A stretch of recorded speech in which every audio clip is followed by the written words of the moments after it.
Okay, let's go ahead and start with the intro here.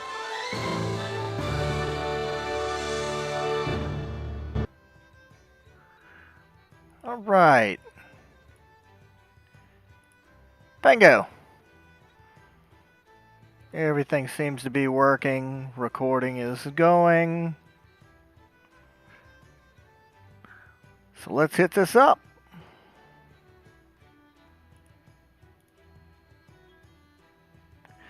Today, ladies and gentlemen, we're going to be going through the Sumeru event that has been put up for 6.1 or Luna 2.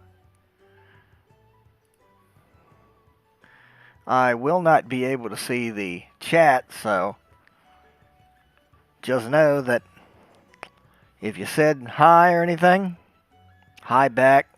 I appreciate y'all watching.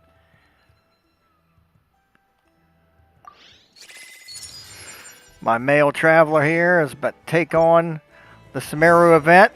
Let's go and check the mail.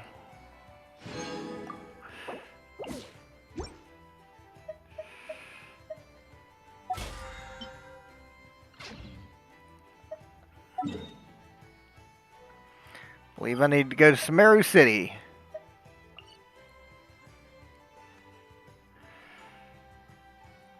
It's going to try to make me do this. I'm not up for that. No. Here we go.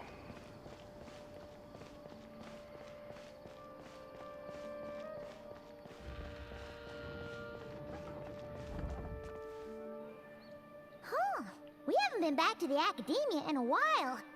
It hasn't changed much, has it? Well, since we've got some time, want to go to the house of Dana? Paimon wants to do some reading! Excuse me? Who are you, and what have you done with Paimon? Ha! So you noticed! Well, you're too late. The Paimon you know and love is no more. You're looking at Paimon Plus, a new and improved treasure trove of travel know-how. Paimon Plus would like to find some new books to peruse. A gracious traveler like yourself wouldn't leave her companionless on her quest, right? Well, you know, don't know what you'd do if I refused. So you got me there. Let's go. Come on, this way.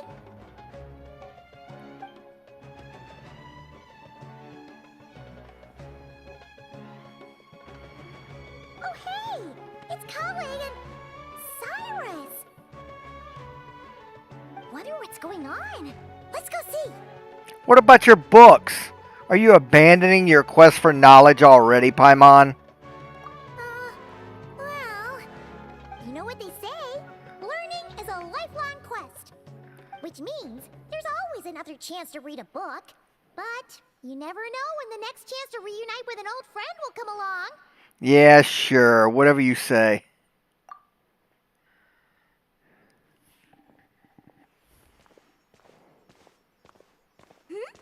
Traveler, Paimon, you're back in Sumeru? Oh, hello, you two. It's been a while. Looking to spend time with some old friends? Yep. We saw some familiar faces, so we came to say hi. Exactly. How could I forget Nafa's assistant? Ha! You must be mistaken.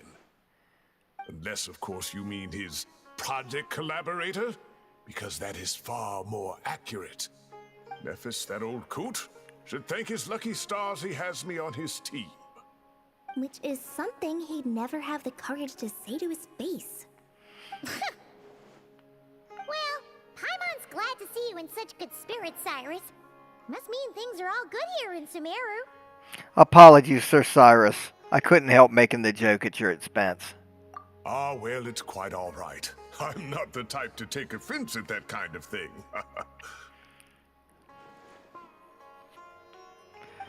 You definitely are. Kale? What were you and Kale chatting about just now? Ah, that. Well, it was quite a spontaneous meeting.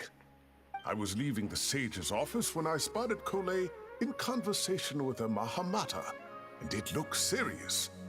I thought something bad might have happened, so I hurried over as soon as the conversation ended. But as it turns out, our Kale is moving up in the world. The academia even hired her as a consultant. Wow! That's incredible! Oh, it's nothing, really. Look at that, so humble. Takes after me, she does. Not at all. Not at all. No, wait. I didn't mean that to sound like I don't think you're humble, Mr. Cyrus, because of course you are. I just, I should help her out. Anyway, what are you a consultant for? Oh, well, I wouldn't even call myself a consultant. I'm just helping out. Now that the new semester has started, a lot of students and scholars are doing fieldwork for their research. But it can be dangerous for those who don't have a lot of experience in the wild. So, the academia is planning to establish an agency that provides guidance on outdoor survival and rescue for people who need it. Oh, Paimon gets it! So, you're here to explain rainforest survival as a representative of the forest rangers. Yeah, pretty much. Of course, when it comes to tips on deciphering mechanisms or defeating monsters, that's for people who are far more senior than me to handle. And speaking of which, since we're short on manpower, the person in charge at the academia said we're still accepting newcomers. If you're interested, you're welcome to join and share your insights. Ah, seizing the moment. Well done, Kale. Recruiting someone as capable as the Traveler is a great idea. Oh, and just between the four of us, the academia has set aside a generous amount of funding for this project.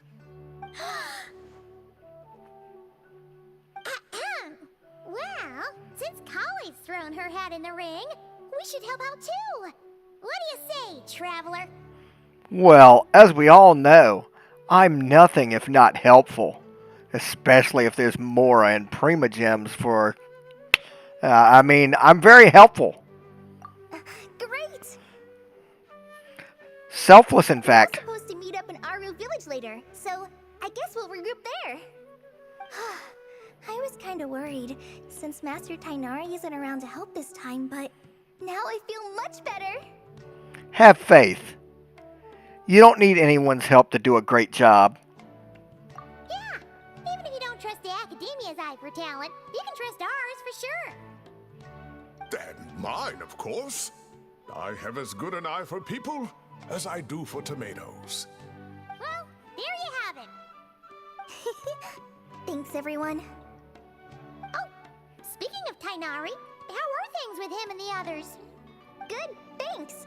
All the forest rangers are doing great. Oh, but Master Tainari did mention that Sino and Septhos were heading to Gandharvaville. I'm not sure if it's for work or something else.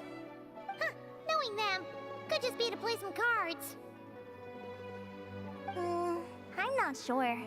Apparently Septhos is bringing someone else with him too. But with my academia commitment, I didn't have time to ask for more details. Huh, well now Paimon's curious. Should we go check things out, Traveler? You know, why not? It's been a while since we've dropped in to say hi over there. That's true, and I'm sure they've missed you. Now that is how it should be between friends. Getting together to play cards or enjoy a meal. Yet here I am, stuck with Nephis, who only ever calls to talk about research. Well, I won't delay your reunion any longer. Until next time. Goodbye, Mr. Cyrus. Take care. Yeah, take care. All right. I should probably get going too. See you later, guys. Come find me in Aaru Village when you're ready. Absolutely. Looking forward to seeing you shine, Kale.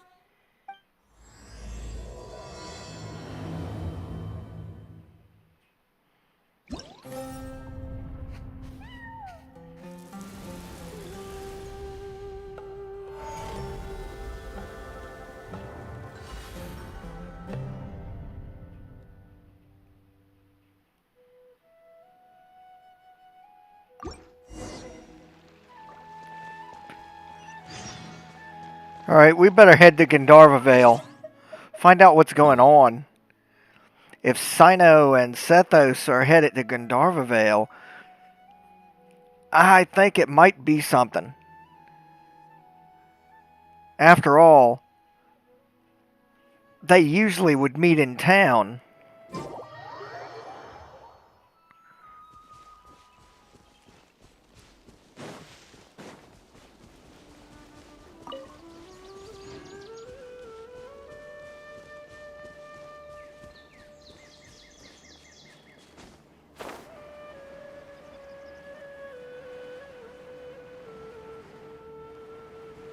And Sethos doesn't usually bring around strangers.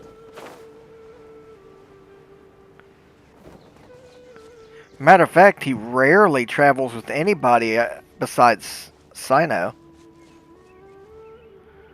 Tainari's place. Tainari's place. Ah! Here it is!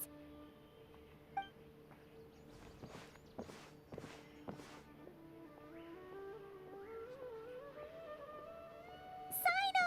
Sethos! Looks like the whole gang's here. Oh, and Layla's here too! But, oh, she doesn't look too good. Did something happen? Hello, everyone. Been a while. Is everything okay here?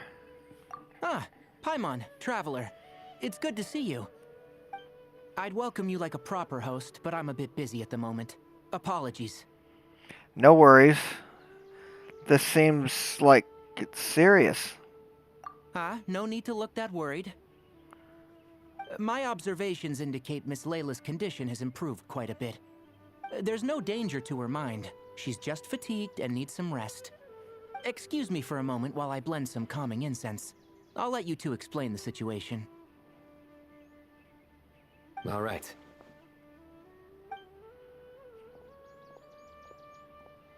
What happened was, Sethos and a few members of the Temple of Silence rescued Layla, who was out in the desert trapped in a state of delirium. She had to be rescued? Oh, that sounds bad. That's all you're gonna say about it, Sino? I mean, we don't want people jumping to conclusions. That's all I can say about it. The person involved is unable to explain what happened to her, so we're limited in what we know. Sorry. My head is still dizzy. The moons. Exactly how many are there?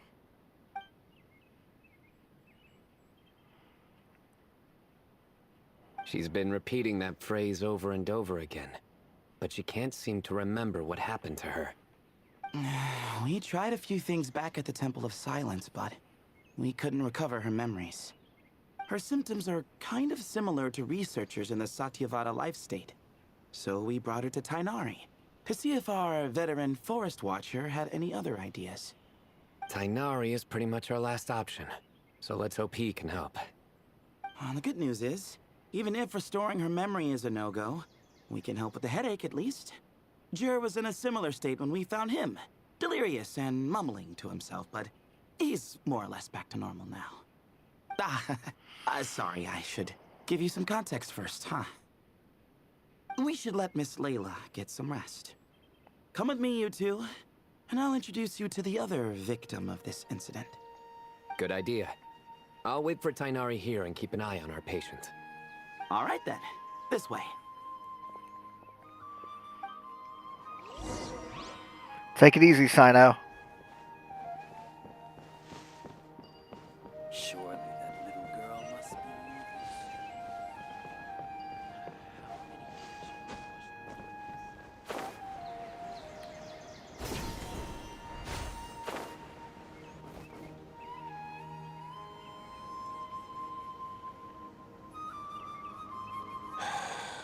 Who did the Ajalenok not offend?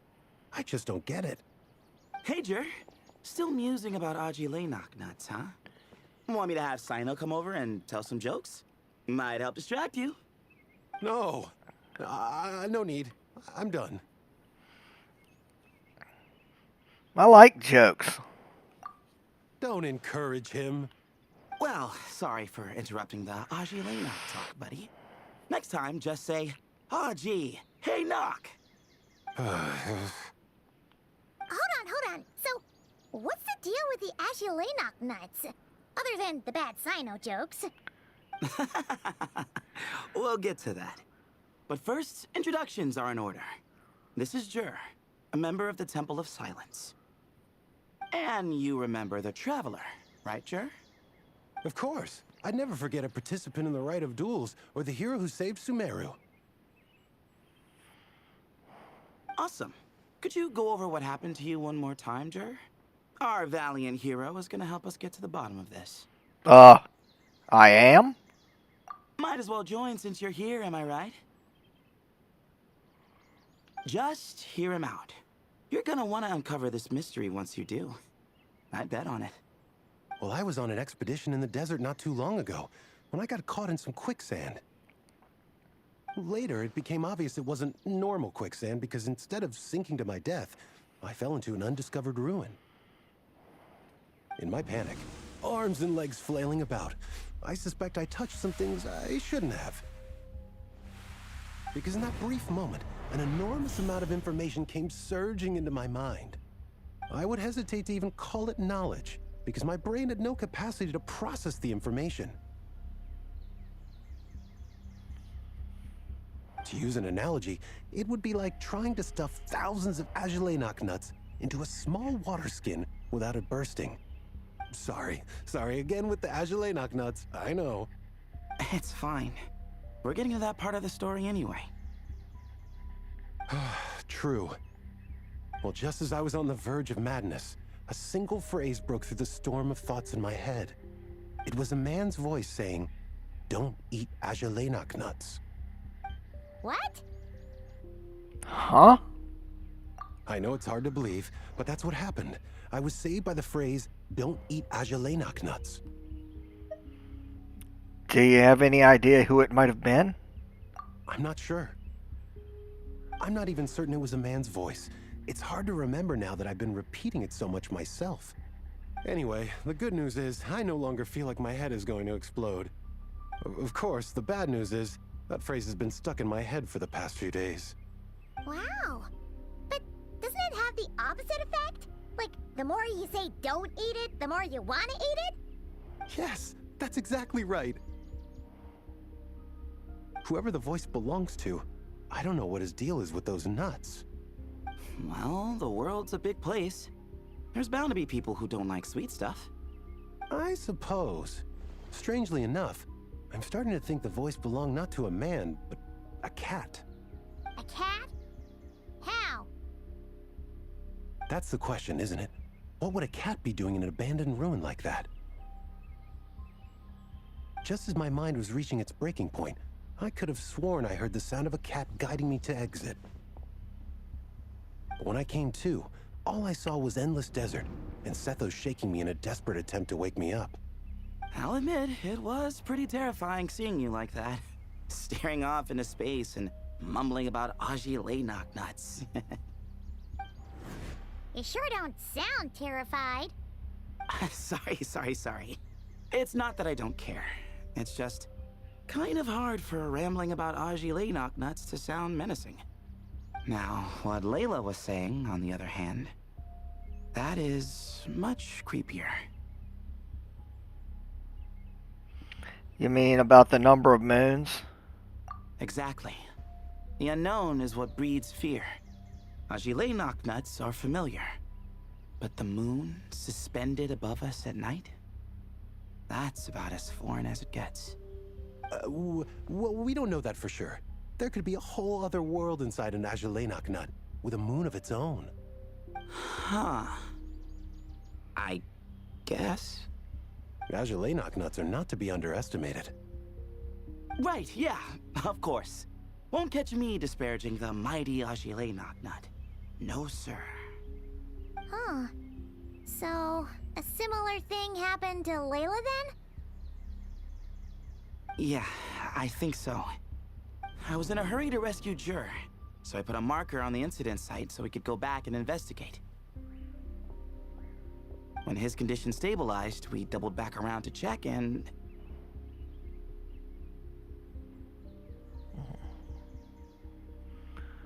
You discovered Layla in a similar condition? Exactly.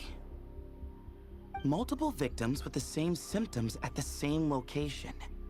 It wasn't hard to conclude that something is seriously wrong with that place.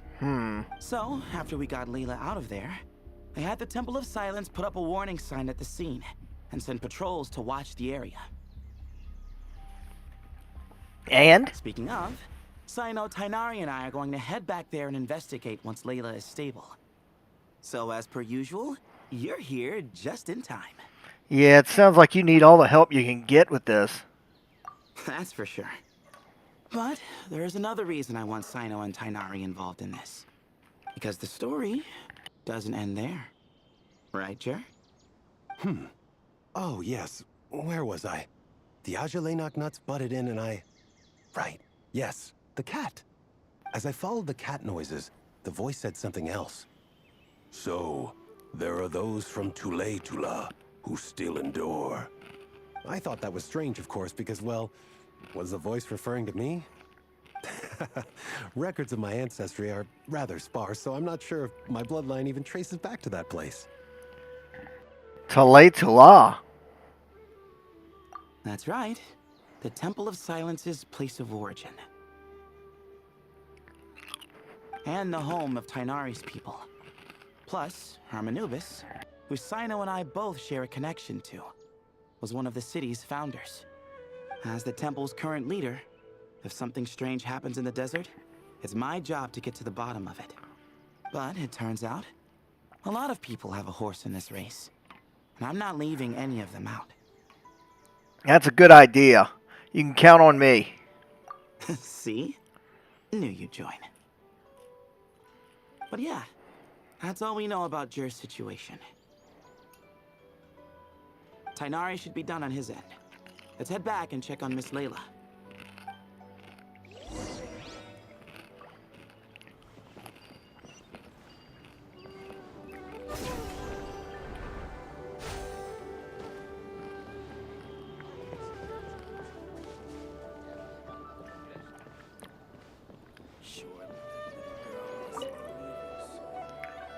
How are you feeling? But don't speak if it's too taxing. It's fine. I'm much better now, thanks. I feel like I haven't slept in 2 days, so pretty much back to normal. Whoa. That's your normal? Layla. Traveler, Paimon, I thought I heard your voices earlier. Oh, and, I'm sorry. Huh? You don't have to apologize. You didn't do anything wrong. No, I just mean, I think I'm about to disappoint you. My head was kinda muddled earlier, but I still heard your conversation. I know you're trying to figure out what happened to me, and I want to help. But, I really don't remember anything. Does your head still hurt? No, I feel fine. The incense you made helped a lot. I'm still hearing those words in my head, but other than that, I'm okay. It's just, all I remember are those words. Everything else is a total blank. One moment I was heading to the stargazing point I'd calculated, and the next, I was on my back in the sand. The same phrase playing over and over again in my mind. How many moons are there in the sky? Sethos, did your friend Jer suffer from memory loss too? Not really. His memories are blurry, but there aren't huge gaps like this. He remembers touching something.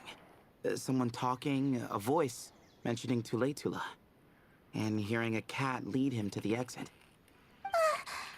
A cat. Did you hear it too? Huh?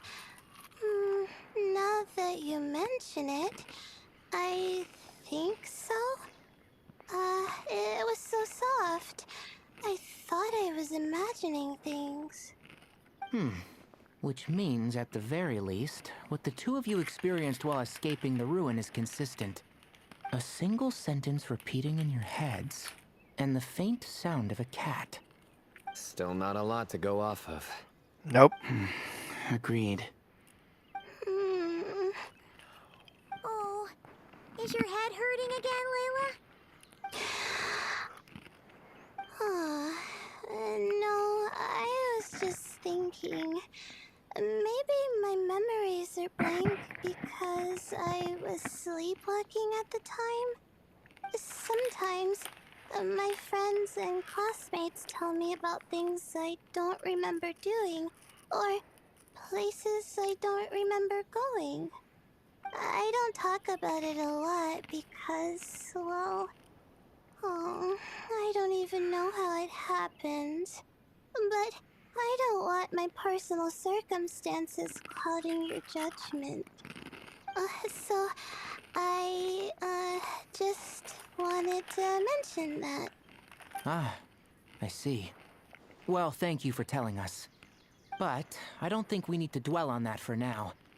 We're gonna check out the site of the incident for ourselves, so that should help us come to our own conclusions.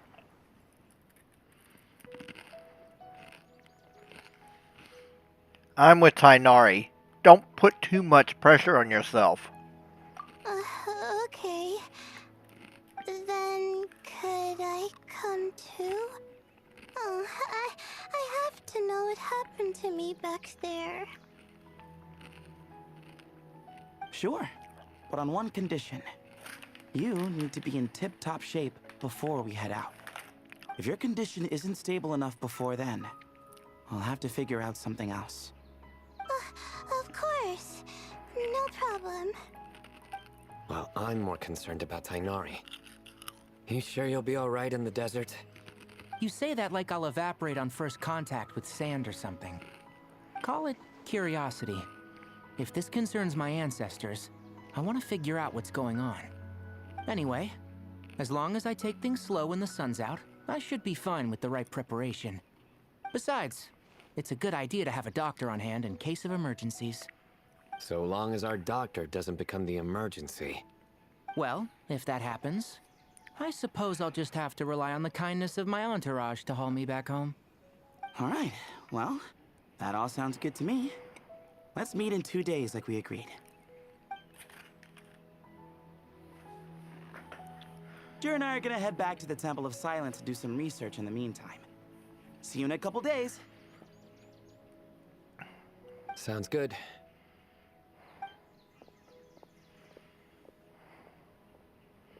What about you, Layla? If you feel like you need more rest, I can arrange a room for you to stay in. No need. I've asked enough of you as it is. Besides, I feel a lot better. I should make it back to my dorm, no problem. You sure? Don't push it too hard, or you might end up sleepwalking along the way. Don't worry, I'll be fine. I have other things I need to do anyway. Like letting my advisor and classmates know that I'm fine. Adjusting my stargazing schedule. Things like that. If I don't get it all done, I doubt I'll be able to sit still, let alone stay here and get some rest. I'm not so sure that's... You know, I'll make sure she gets back, Tainari. Ah, a much better idea. Thank you, Traveler. Of course, if anything starts to feel off, come back for a checkup right away. You'd better listen to him, Layla, or he'll feed you tasteless slop as a punishment. Punishment? You're the one who caught a cold. You're supposed to eat light when that happens. Besides, with your nose stuffed up like that, you couldn't taste anything to begin with. Huh. Is that so? And here I thought it was an in-taste-to-know issue. Should have seen that coming. You're off the clock, so now it's time for puns, huh? Oh, brother, not this again. Don't worry, Paimon. I understand. If you want me to stop, then Then? you'll have to call a plumber. Tell them someone's gotta pipe down. Wow. This is getting more insufferable by the second.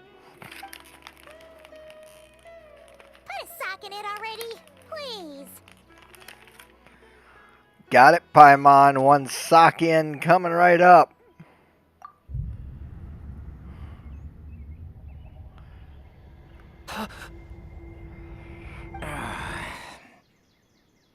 Paimon's done with this game. You win, okay? Let's just get out of here. Please. Okay, bye everybody. I'll keep Layla safe and Paimon mentally sound. All right, you stay safe. I'll try to stay sane.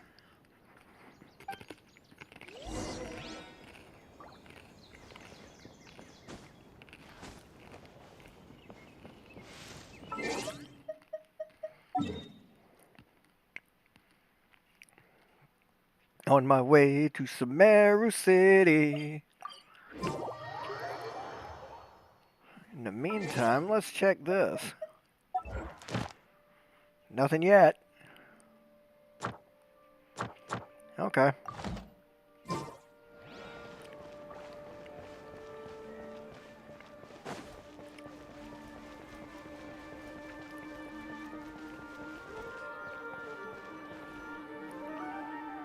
Moons. Azulinoc nuts. Moons. Azulinoc nuts. Are the moons going nuts? Paimon, please. Enough repeating it. You're putting me to sleep over here. Oh no! Looks like Paimon's caught the brain bug too. She can't stop thinking about those two things. Oh, Paimon's gotta clear her head. But how? Aha! Got it! The cafe over there! Why don't we head over for a quick pick-me-up?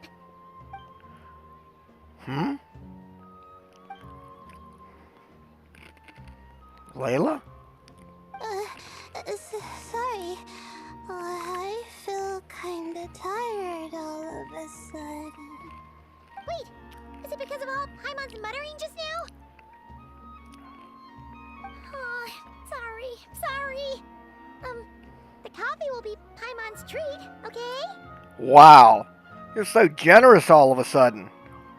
Hey! You make it sound like Paimon's stingy or something. Well, she'll just have to show you her true colors. Yeah, starting now. You sit tight and take care of Layla, traveler. Paimon's gonna get us some snacks and coffee. Be right back. Don't go anywhere in the meantime. Okay. She's pushing herself again as always. Other Layla, I presume. Saw right through me, huh? I apologize for the sudden emergence, but I didn't have any other options. It's all good. As far as I'm concerned, you're also Layla. Well, that's true. So, for our sake and your safety, allow me to fill in the gaps in her memory. Aha! So you were in control when it happened. That's right. Layla was already in bad shape, stressing about her new study topic, focusing on the stars instead of her surroundings. By the time she realized the danger she was in, it was too late.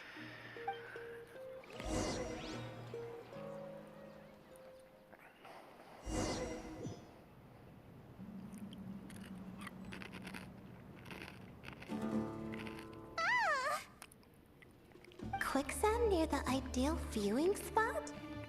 Wasn't expecting that.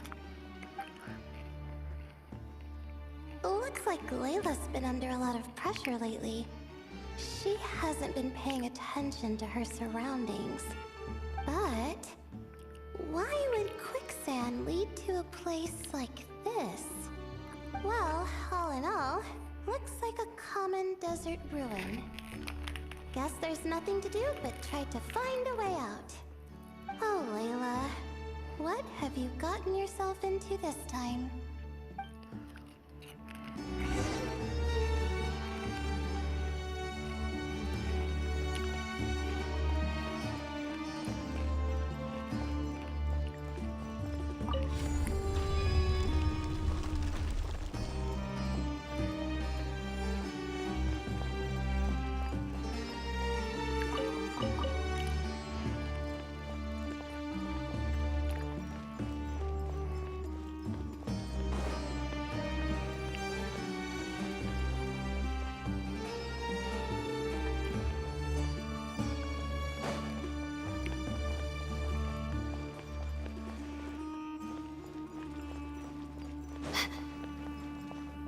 I think this door can be opened using the device next to it.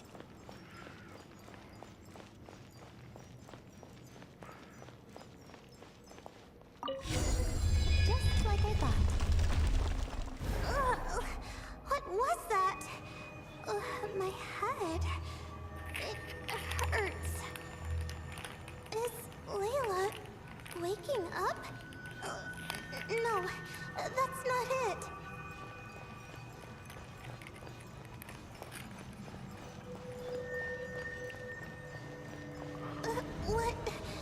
What's going on?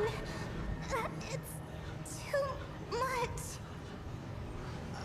I don't understand.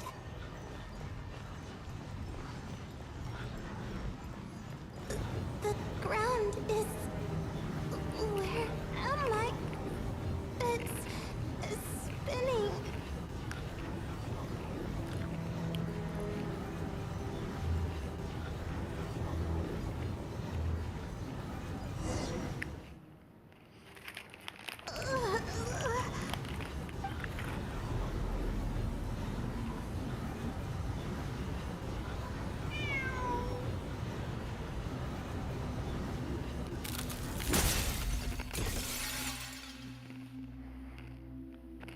How many moons are there in the sky? How many moons are there in the sky? Okay, information isn't rushing into my brain anymore. That's good. How many moons are there in the sky? My head hurts, but there are no more dark spots in my vision, and I can see in front of me. Still... How many moons are there in the sky? What's going on? The same thought keeps popping into my head. What does it mean? How many moons are there in the sky? Isn't there just one? A cat? I think there was one earlier, too.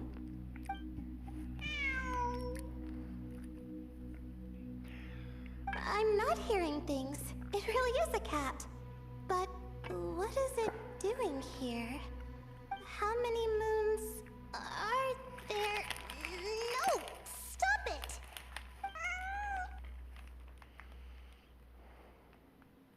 Does it want me to follow its cries? Well, it's not like I've got other options. Come on, Layla. You can do this.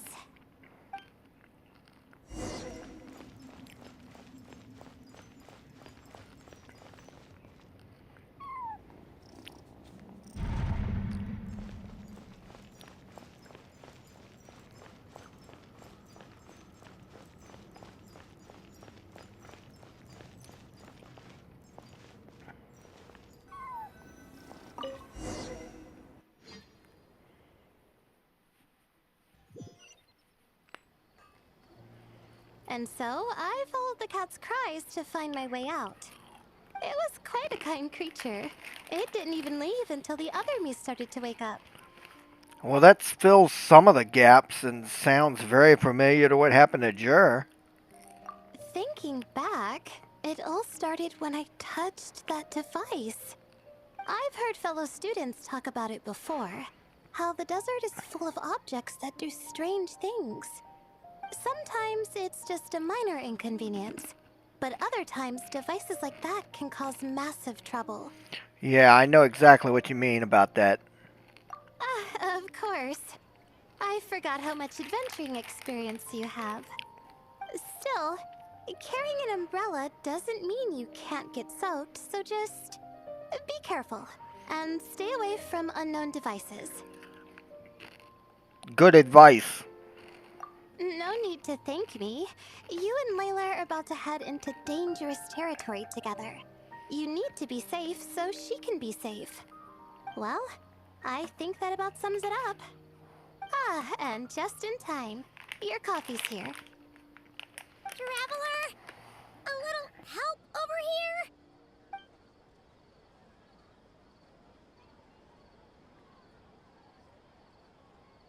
Well, not before kind of giggling.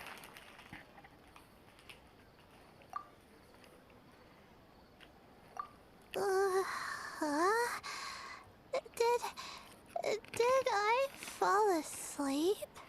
Only for a moment. Wow! Paimon didn't even know she had such an impressive skill. Ha! Does that mean since Paimon bought this coffee, it would just make you sleepier? A beverage that puts people to sleep. Better saved for work hours, I think.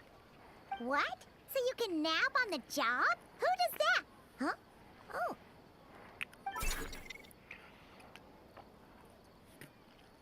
Beep boop.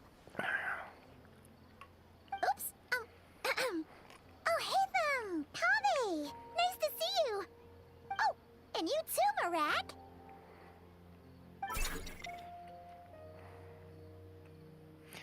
Hey, everybody.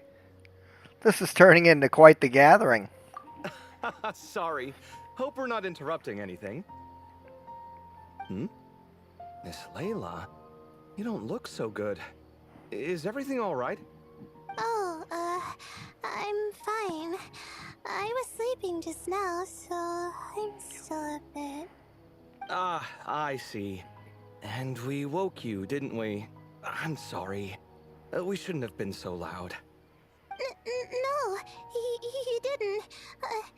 I didn't mean it like that. Sorry.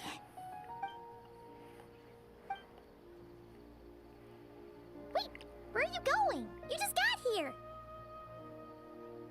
I'm going to do what I came here to do. Which is? Buy coffee beans.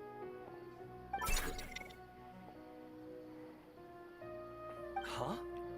You're going too? Marak! Fine. Run off with him. See if I care. Well, looks like I get you to myself.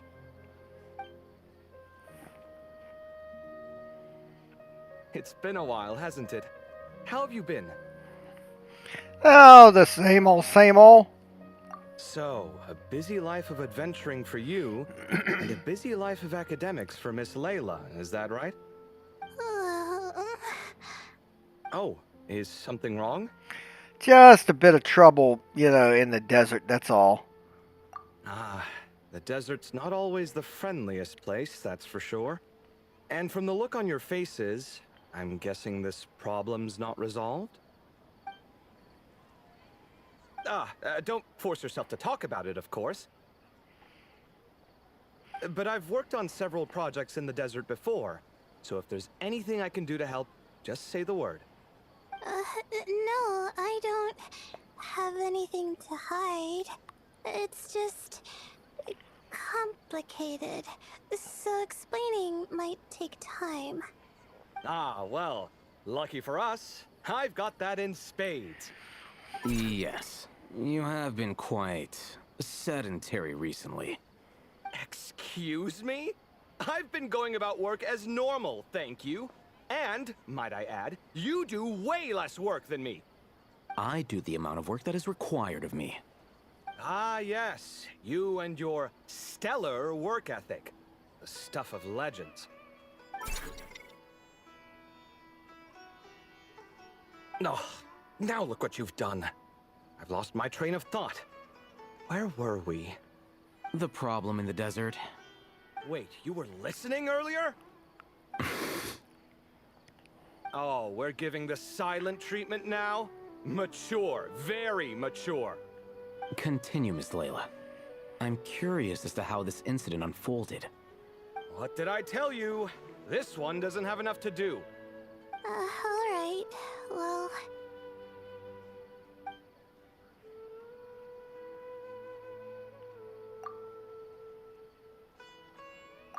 Could you still use some extra hands on this investigation team of yours? Huh? You want to join, Mr. Kave? That's right. I think my experience studying desert mausoleums could be of some use here. While Hatham's expertise in ancient languages could be helpful too.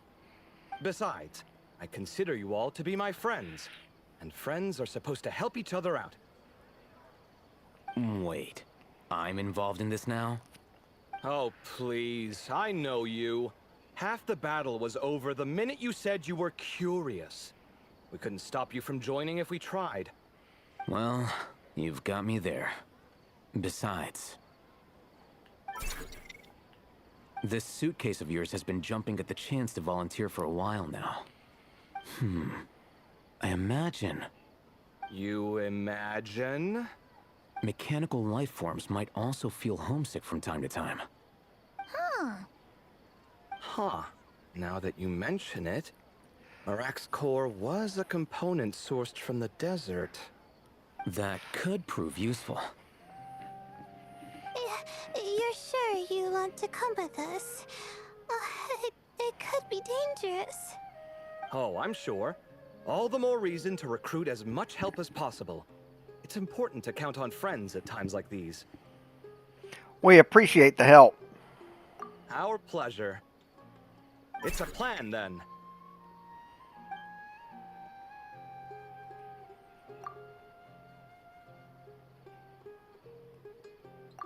All right, we'll head back to our place to get ready. This one hasn't been on a trip in a while. Chances are, he doesn't even remember how to pack a suitcase. I'm not worried. It'll get done. Somehow. Would it kill you to help every once in a while? I do help. It's called moral support. Oh, of course. And I am ever so grateful. Goodbye, you three. We'll see you soon.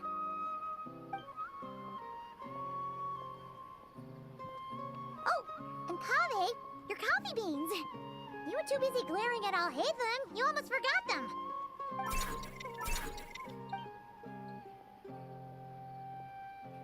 Well, we're pretty close to the academia now.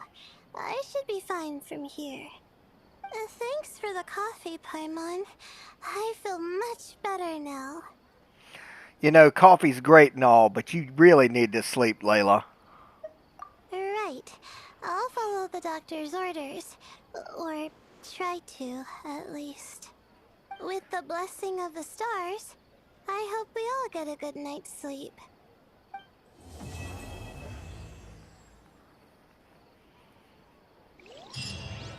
Okay, in the meantime, Kale's waiting for us at Aaru Village.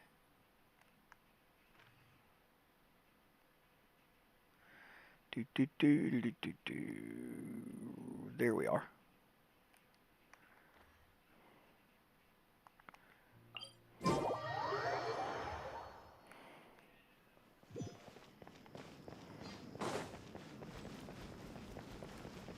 Uwani?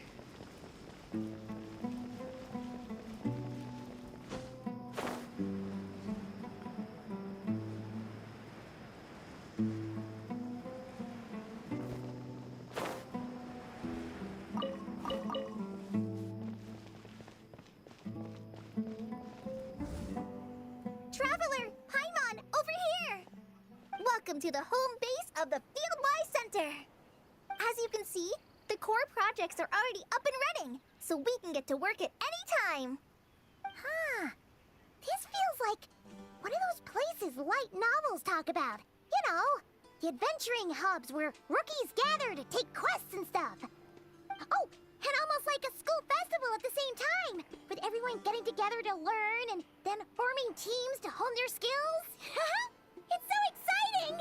Yeah, I'm pumped. What kind of light novels have you been reading, Paimon? Well, this place isn't quite as decked out as a school festival, but Master Tainari said the academia plans to be generous with the resources. Anyway, before students and researchers head out on dangerous field missions, they can come here for advice and emergency training. We even have professionals on staff that can join their teams to serve as guides or safety personnel.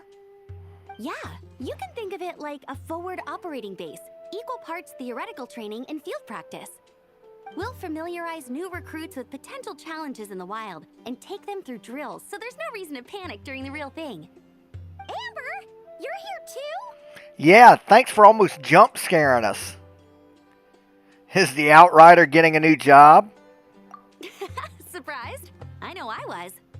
I'm off duty right now, so I was planning to just drop in on Kali for a bit. But I didn't realize how busy she'd be. I'm not the type of person to sit around and watch, so I decided to be her assistant. Sorry, Amber. I didn't mean to put you to work during your time off. Don't worry about it. A little relaxation balanced out with some fulfilling work is a great vacation in my book. Plus, I've learned a whole bunch of stuff too. And I got to see the Traveler in Paimon again. I mean, it just keeps getting better. We should have a giant feast once we're done here. How does that sound? A feast with the first friend we met in Sumeru and the first friend we met on our whole journey. Oh, that sounds just about as awesome as a giant plate of sticky honey roast. Well, we should get this show on the road then. Let's work hard so we can feast harder. All right, down to business then. Kale and I are in charge of the Scouting Speedsters project. The focus is using devices and machines to pass through hazardous areas, survey terrain, and get details on potential threats. Plus, Amorta research indicates that during dangerous situations, having the support of an adorable companion can help set adventurers' minds at ease and prevent excess nerves. So, we took inspiration from Cullen Anba and Baron Bunny to create 2 scouting devices that are both adorable and useful. Cullen Anbot and Bar Drone Bunny. So far, feedback has been pretty positive. Once we've collected enough data, the academia will continue to refine the scouting buddies and release even more designs. A bunch of Kulanambas and Baron Bunnies running around the wilderness? What is that gonna look like? It's kind of hard to picture. Plus, with you to guide our 2 little scouts, we'll be able to obtain some great data. Once you have a more complete understanding of the Fieldwise Center, you should come test them out. Now come with me. I'll introduce you to the other consultants. Oh yeah, the lady with the greenish-blue hair also has a super adorable device over there. But it does something completely different than our scouting buddies. I'm looking forward to seeing it in action. Oh hey! Another familiar face! Come on, let's go say hi!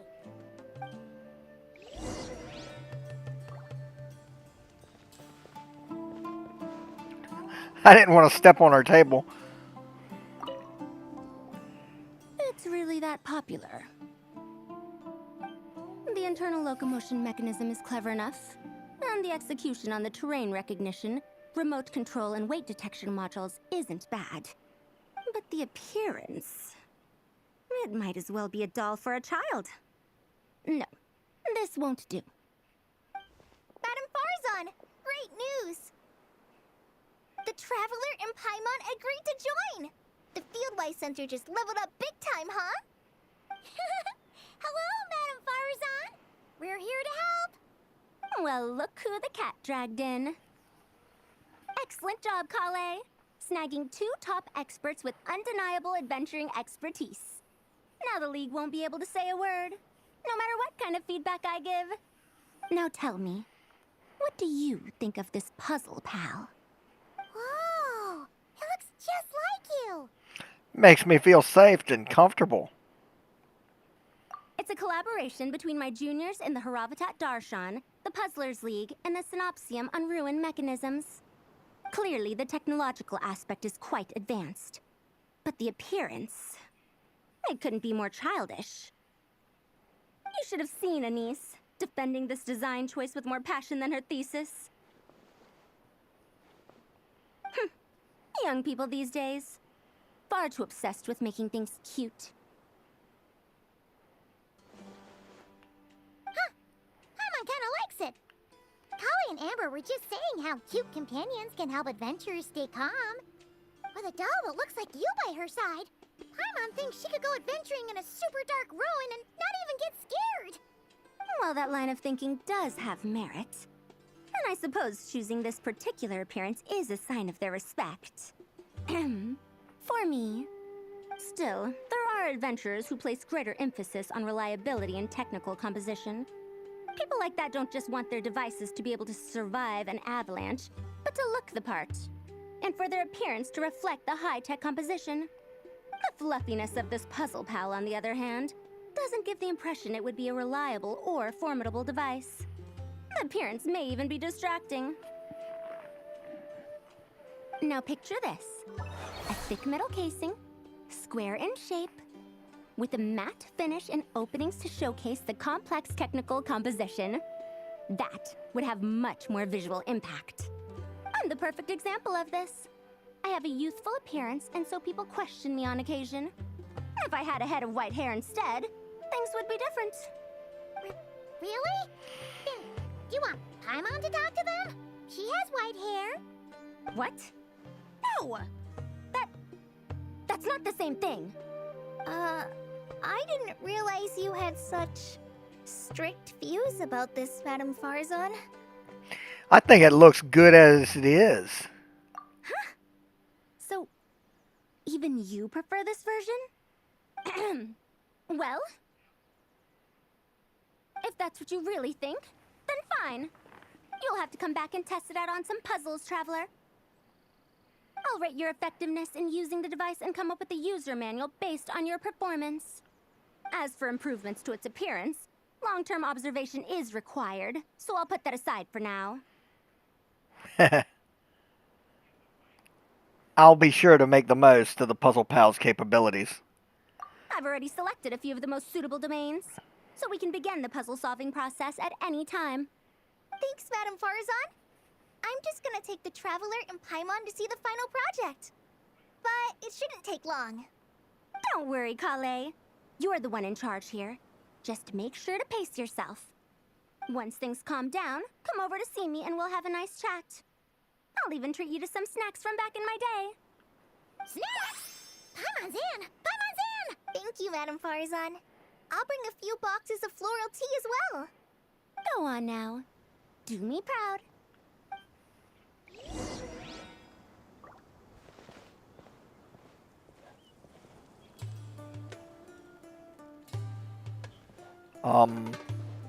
Where are they? This last one is a long-term project we're calling the Security Division. Thanks to General Mahamatra Sino, we've been able to bring Dia on as the instructor and Candace as the coordinator. They're putting together a combat test right now, but they should be back soon. Hey, looking for us? Guess we showed up right on cue then. Wait, the Traveler and Paimon are joining as well? That makes things a whole lot easier. Sorry for keeping you waiting, everyone. But we managed to bring back some good intel. Intel? Huh, this is starting to sound intense. That's the type of prep you do before a major battle. We planning some sort of offensive? Of course. What better way to protect the students than to sweep through the desert and rid it of all potential dangers? Not a bad plan, right? You in? Not the best time for jokes, Dia. Besides, when it comes to striking down danger, the Traveler is a man on a mission. He might take you up on that offer. Defeating anything that might pose a threat? Oh, even if the Traveler worked non-stop, that could still take years. He'd have to stop traveling. Oh, Paimon doesn't even want to think about that. After all, the desert's just too big. Who knows how many enemies there are? Time would be the least of our problems. Some dangers aren't visible to the naked eye, like the scorpions burrowed underground or the terrifying raptors sleeping in the trees. You can't get rid of them until they jump out to attack you. For situations like these, we'd have to combine Madame Farason's recommendations with Amber's approach to scouting, calculating our chances of encountering enemies and our expected operation times. Whoa, whoa, whoa. Pencils down, everyone. That was just a joke. The security division's goal is a lot simpler, actually.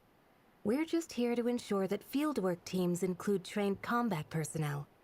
Some of this work has been entrusted to the Blazing Beasts and other mercenaries, but members of investigation teams who pass the combat test can also qualify.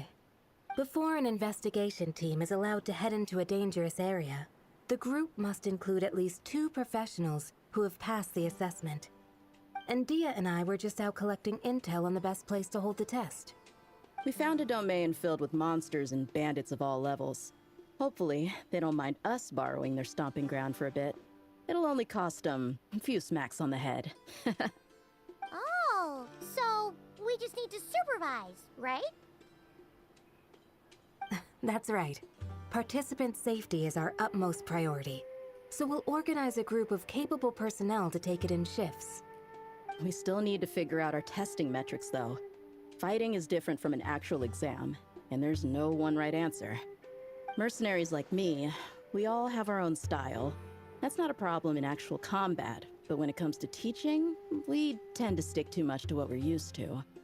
So, we need someone to give us a baseline. Someone who has the experience, but also takes a more flexible approach in combat. My dear, that is our speciality. Leave it to me. Yeah, based on what you just described, the Traveler seems like the perfect person for the job. Great. Working with you is always a pleasure, Traveler. Smooth as butter on a steak. Don't forget about compensation for the Traveler in Paimon, Dia. You agreed without doing the math first. Ah, it's fine. We'll just split the funds Kale wrangled for us, 20-80. 10 for me, 10 for you, 80 for the 2 of them. Wait, we're getting 80%? Thank you for your generosity, Dia. Don't sweat it. We're just in charge of the long-term operations. You're the one setting the metrics for the whole thing. So I think we got the better end of the deal. We've talked about a partnership in the past, haven't we? Well then, consider this the perfect place to start. Then I'll draw up a detailed overview of the compensation so it's clear for everyone. That'd be great. And don't worry, Miss Candace. About that piece of land you're leasing to the academia, the one used for grain storage, I managed to get them to agree to a 30% increase in their rent payments. Oh, thank you. Those funds will go to fixing up some of the village facilities, which should make for a more comfortable experience when investigation teams stop there in the future. All right, we should finish up our arrangements for the combat test. Stop by our station when you're ready, Traveler. See you soon. Oh, you sure are the beating heart of this operation, Kale. He brought the whole gang together. Oh, no. I'm just doing what I can. I still have so much to learn, so much work to coordinate. But for now, let's just give it our all. You bet! We'll make the Fieldwise Center the best it can be! Okay, now let's try at least one round of each one. We'll start with this one. Hey, ready to do some quality assurance on our test questions? Wonderful. Just don't forget to pace yourself. Yep, all you gotta do is defeat a certain number within the time limit. But hey, leave some for the trainees, okay? Okay.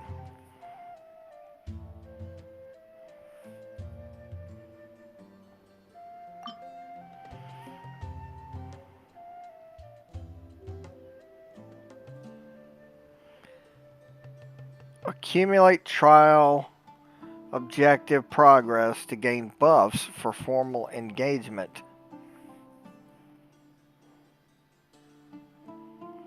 Let's set up our party. It looks like they want us to use burning. So let's try that.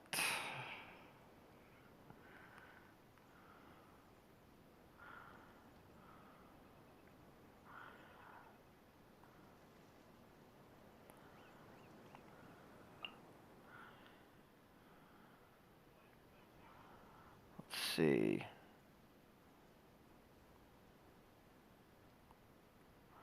We've got our own, so like so.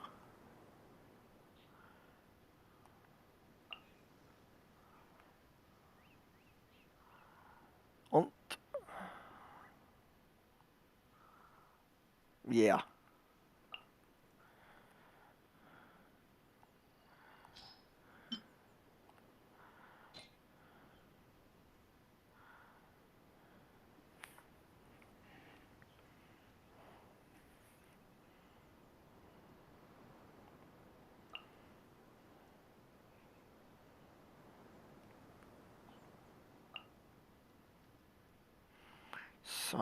Tainari.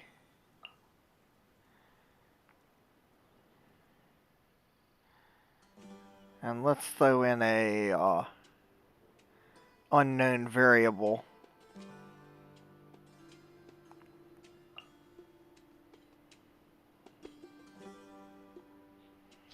Okay.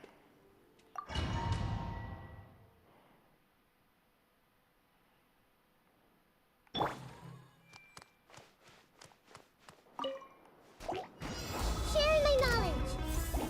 Everyone hold hands. Rev the engines! Yeah. Come.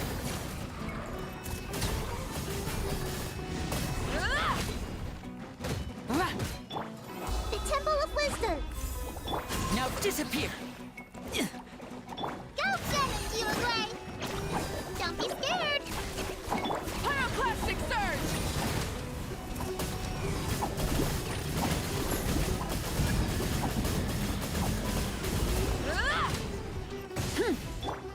Make yourselves at home. Ah! Hey, A round of applause!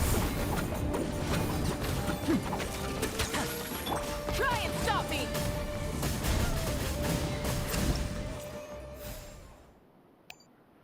Almost.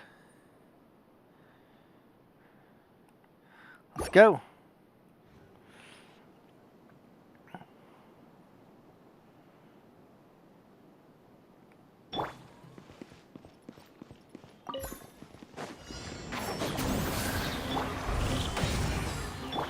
The wind knows me. Clouds high. The birds call. Let's nip that in the bud. Dumpty, Dumpty, go! Boing, boing, boom!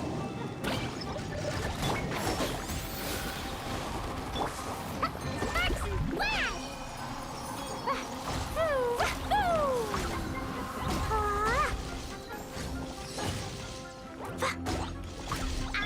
I hear everything. One with nature.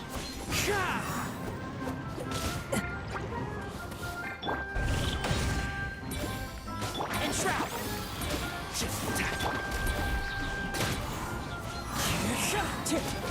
Fallen leaves, adorn my night!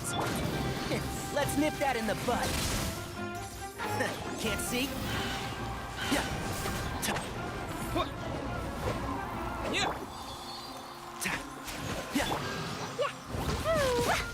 Jumpy Dumpty, go!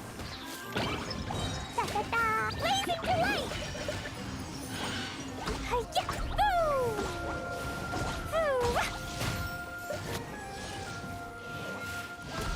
One with the force. I'll uproot you!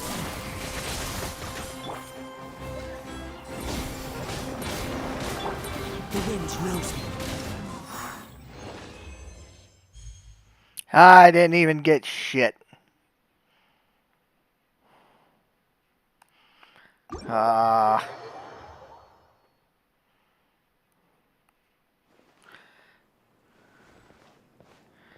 Man, some of these newer combat challenges just mess me up.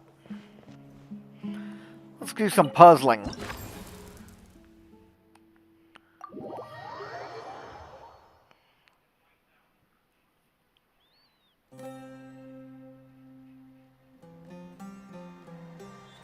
Alright, what we got?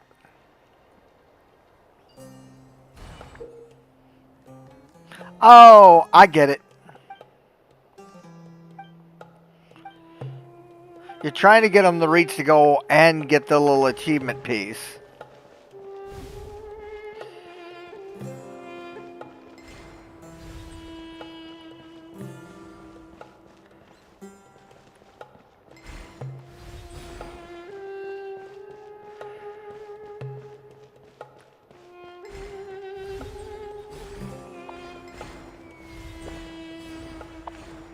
There we are. Done. Next. Yeah, let's do another one. Yes. Okay, now we got fans to have to deactivate or jump over or whatnot. I get it. That's adding ice to the mix.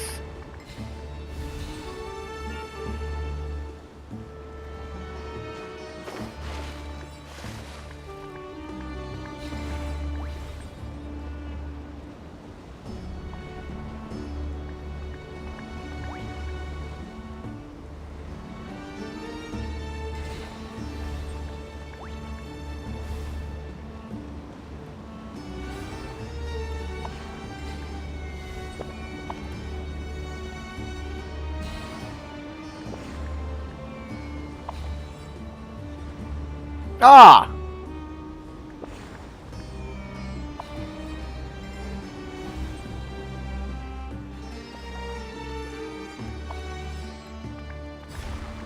Damn.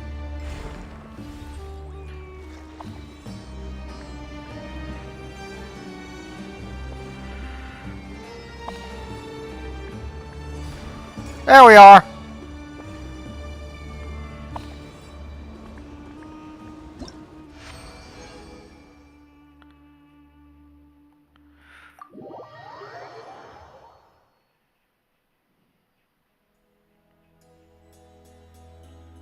Okay, we'll do this challenge and then we'll speed time along and go to the next part of the storyline.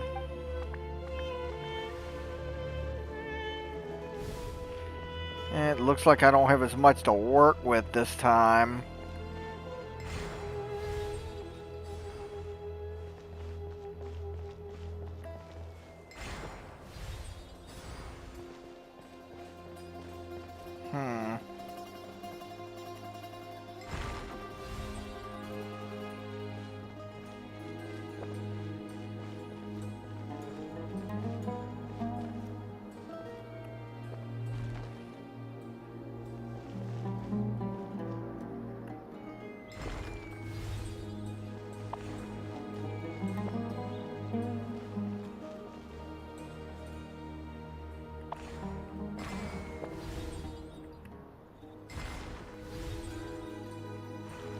There we are.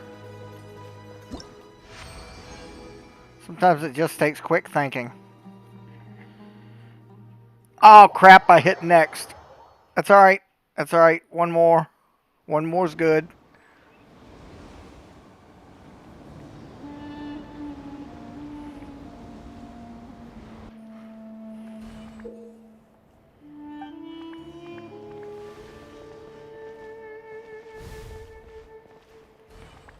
Guess I'll have to go over here and get the stuff. Let's do this. That one. That. Oh yeah, that worked out pretty good.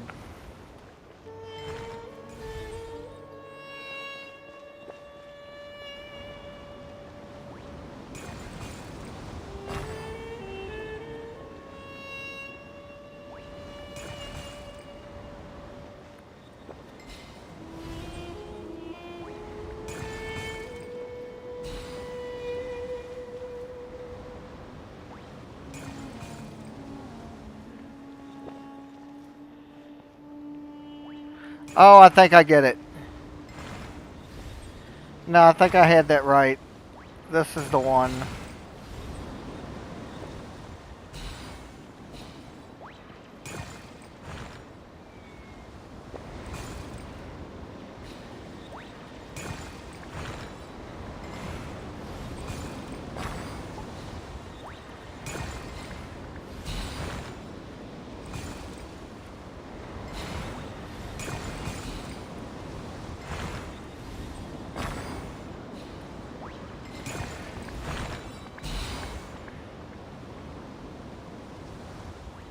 There we are.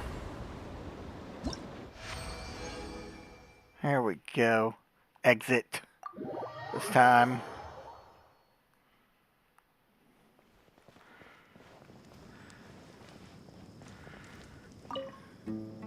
Hey there! Ready to go full speed ahead with Cullen Anbot and Bardrone Bunny?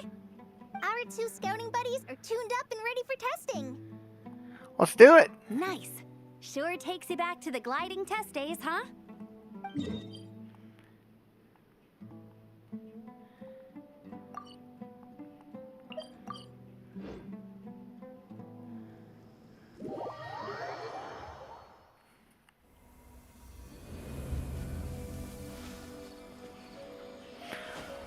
This must be it here.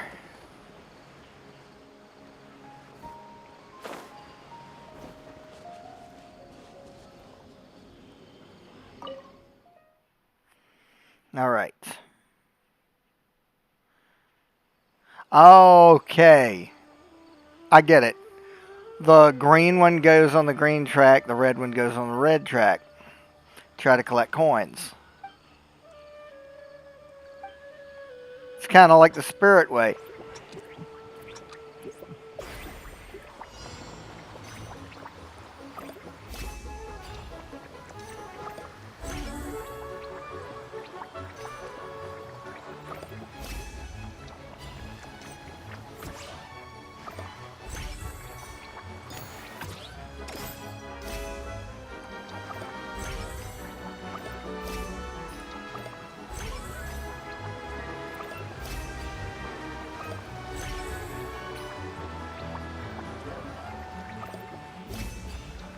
Jeez.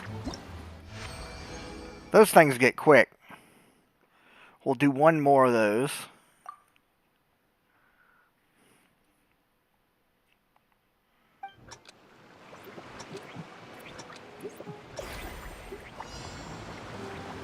Ah, crap.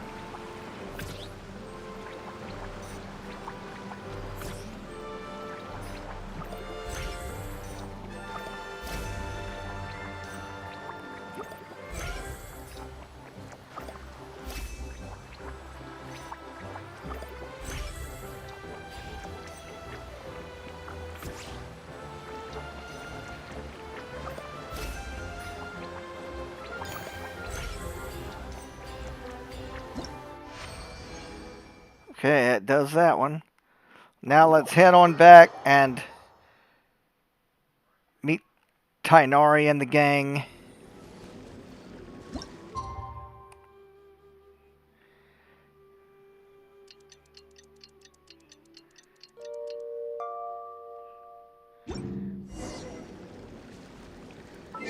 See where we're at. Over this way. Okay. Well, hell, that works.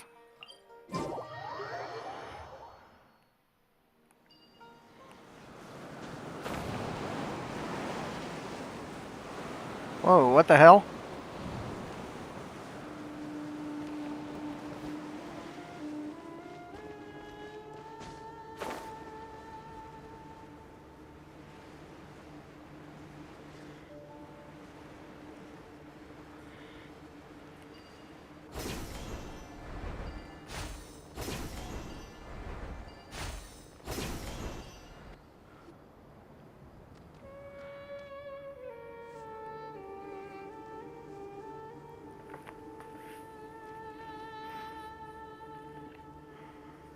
Looking at the map, we should be getting close. Speaking of which, the closer we get, the more Paimon's heart feels like it's beating out of her chest. Must just be jitters. Excitement. Excitement. Yeah, sure, that's it. Oh look, it's Tainari and the others. Everyone's here bright and early. Damn, they must have set out last night. Yeah, the desert's a pretty harsh environment. Better to travel at night and beat the heat. Hey everyone, we're here! Ah, right on time. Looks like the desert's treating you okay so far, Tainari. You don't need to worry about me. It's not too hot yet, and I'm properly hydrated. All right, We're just waiting on the 2 people Miss Layla mentioned, and then we'll be set. What about Jur? He's staying behind. If we don't make it back after a certain time, he'll be in charge of rescue operations. You can count on me. Nice! You thought of everything! Oh, and Cyrus said he'll be in Aaru Village, so he's also available if we need help. Haha! Amazing! Having people to watch our back is making Paimon a lot less nervous. How about you, Layla? Get enough sleep? Yeah, I did. After hearing about what happened, my advisor gave me some time off to rest. So, my studies are on hold for now. Then, does your advisor know you're back in the desert to investigate? Yes, but I was only allowed to come after I mentioned that General Mahamatra would be there too. Haha! Quite the reputation you've got there, Sino. Something wrong? You haven't said a word this whole time. Are you in a bad mood or something? No. Being skilled with words also means being a good listener. I'm just reflecting on what you're saying. Oh, Hatham! Kaveh! Ha! Over here! Darn it. I was just setting up a brilliant... Yeah. I'm sure you'll find another chance. The important thing is, our scribe and our renowned architect are here at last. High praise. But wait, why am I renowned and not him? He's just as famous as Sino, Dia, or Nilu. That just means your level of fame is even greater. How could a lowly scribe hold a candle to you? Lowly scribe? Please. All those strings you pulled to get those new books from the House of Dana? What do you call that? Borrowing. Anyone with an employee ID can do it.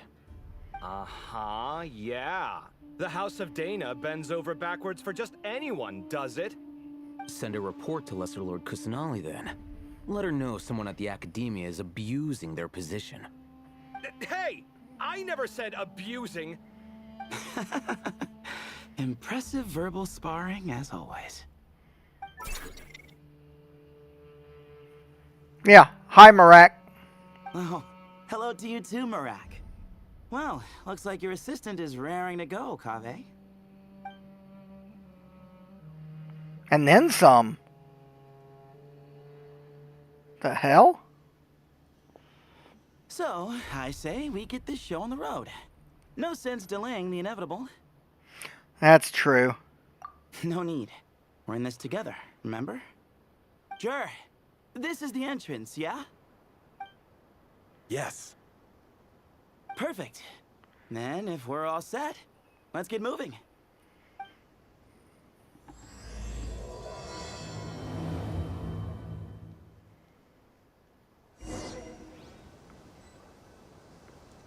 Inward to infinity.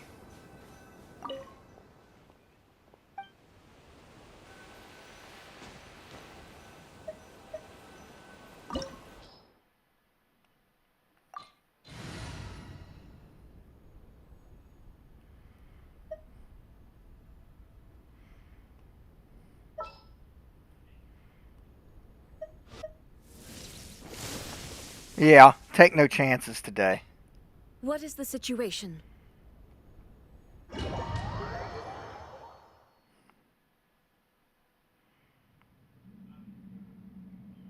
If anything, I've got 2 Archons watching my back.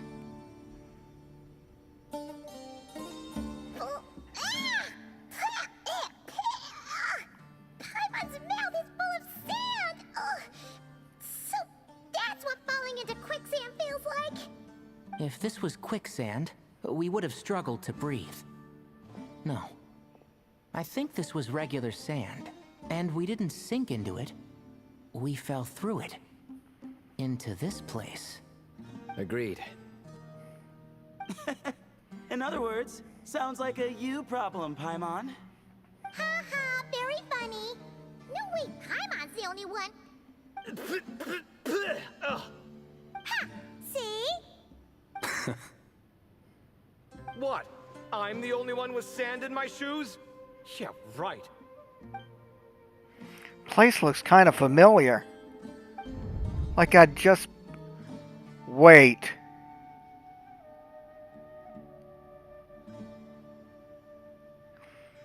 Yeah. We've sort of been to this spot. At least everybody's here unscathed.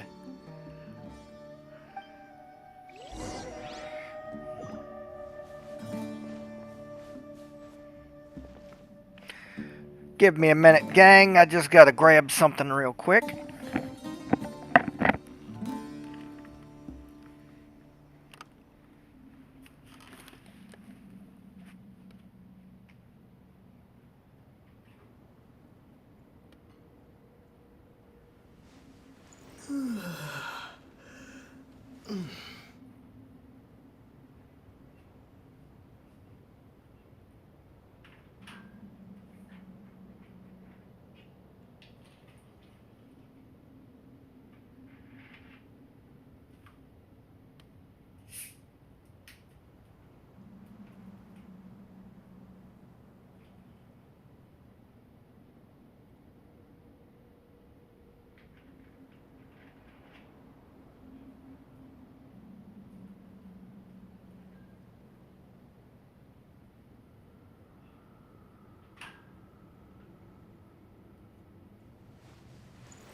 Woo!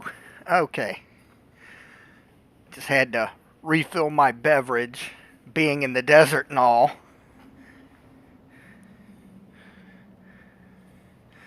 Alright, let's go. Let's solve this mystery.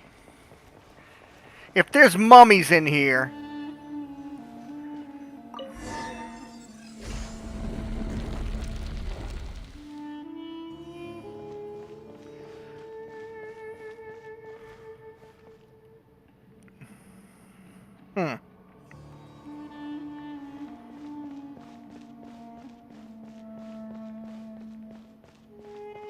Ah, crap.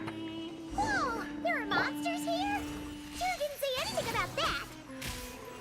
Probably means he didn't run into any. Because we're just unlucky. Not the best sign of what's to come. It'll be fine. Let's just use up all our bad luck and we'll be golden.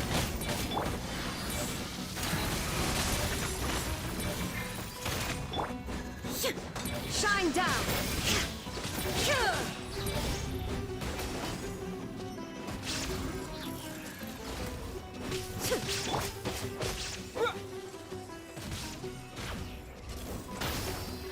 Crap, it's another one.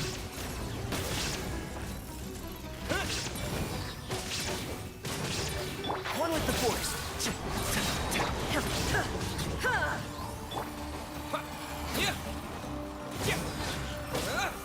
This is order. Now you shall perish!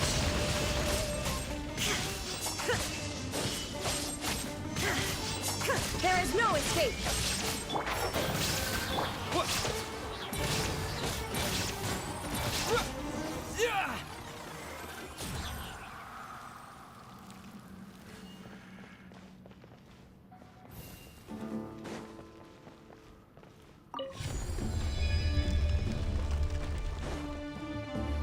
Yeah, this is definitely where Layla was.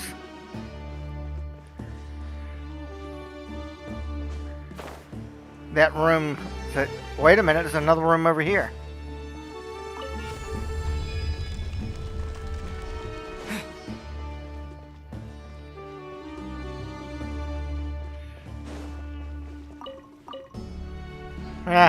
It's no treasure chest, but I'll take it.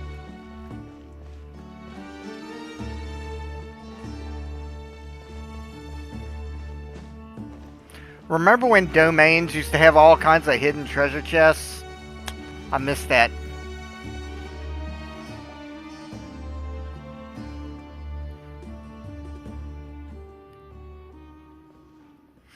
According to other Layla, should be a door nearby with a strange device. There it is. Door shut. The device seems to be out of energy. In that case, it should be disabled. Good. At least we won't fall into that trap. I should probably remind everybody not to touch anything. Hey! Everybody, careful. Don't run around touching anything. Well, that goes without saying. Fair point. There's just one problem, though. The only way forward is through that door. Ooh! Is it time to hunt for a key? Paimon loves this part. Don't worry. With our adventuring experience, we'll find it no problem. Let's get searching.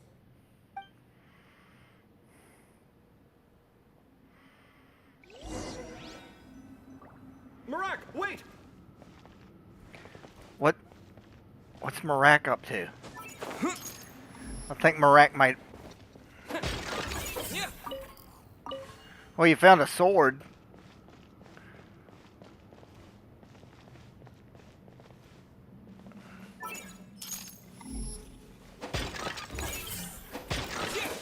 Got something. Marak seems interested in these jars. Marak, this isn't really your old home, is it? No idea what that means, but Marak does sound pretty happy. So, mechanical life forms do have the capacity to miss home. A novel discovery. Well, with Marak leading the way, we should be safe, right? Hey, he's gotten us this far. Let's follow Marak.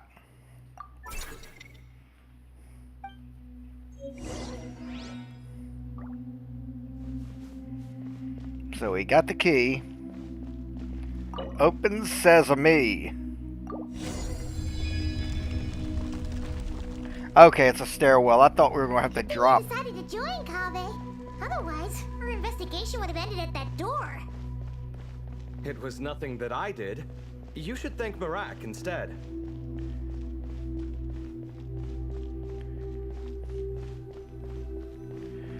Alright, what do we got? Hold on. At this rate, Paimon's gonna lose her title as best guide to a mechanical suitcase. Don't worry, Paimon. Even at your most useless, you're stuck with me.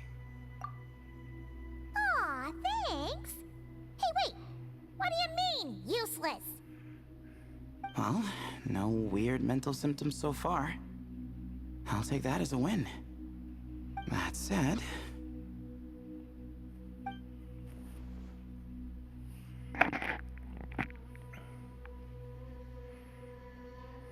There are 3 doors here. So, we split up. Divide and conquer. Otherwise, this whole thing is in ruins. No pun intended on that last part. I swear. Yeah, that might be our best option. Alright. But we'll need to mark our path. Good idea.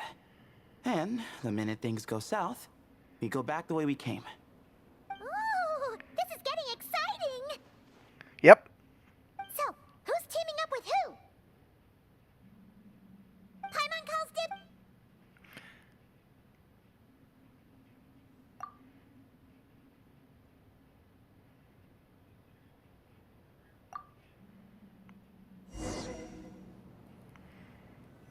We already knew that that Paimon was coming with the Traveler. Alright. Guess we're going this way. Well, this takes me back. Last time we were in the desert together, the 2 of you came all the way out here to gang up on me. Oh? Sounds like someone's holding a grudge. Just what I like to hear. If you're still hung up on that last one, just name the time and place, and we'll have ourselves another thrilling...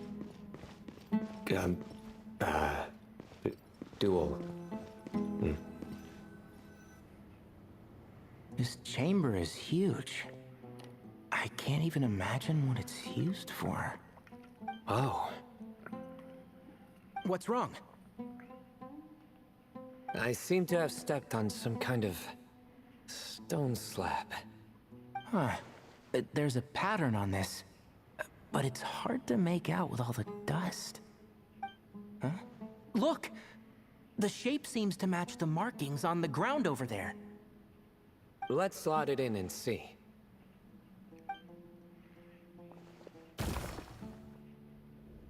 And we have a match. Looks like we need to find the other 3 broken slabs. Let's search the area, but be careful where you step.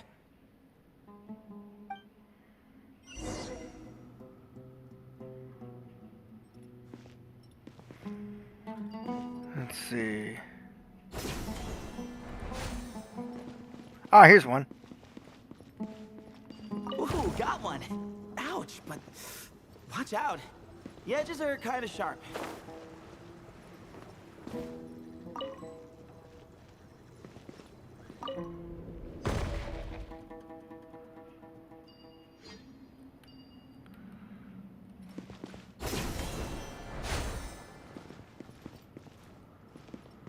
Got the 3rd piece.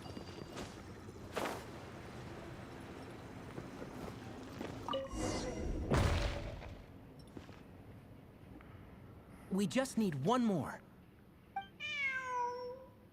Huh. Look, a cat. Could it be the same one Jer mentioned? I don't think we need to worry about startling him. He doesn't seem afraid of people. Yeah. If anything, it seems like he wants us to follow.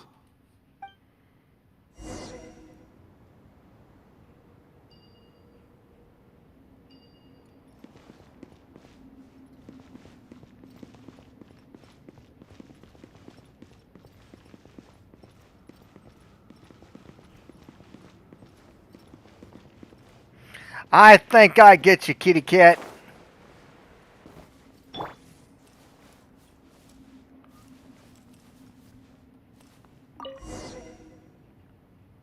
Oh, he led us to the last piece. Who's a good kitty?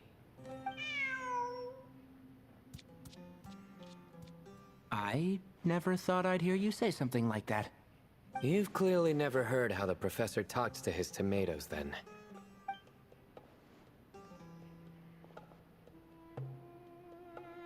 Alright, well, that's that.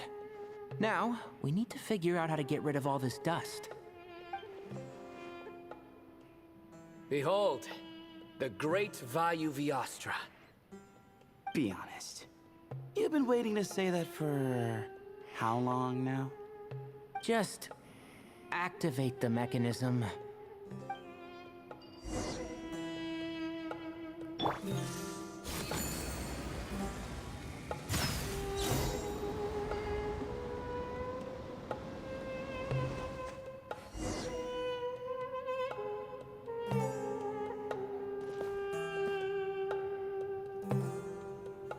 Huh.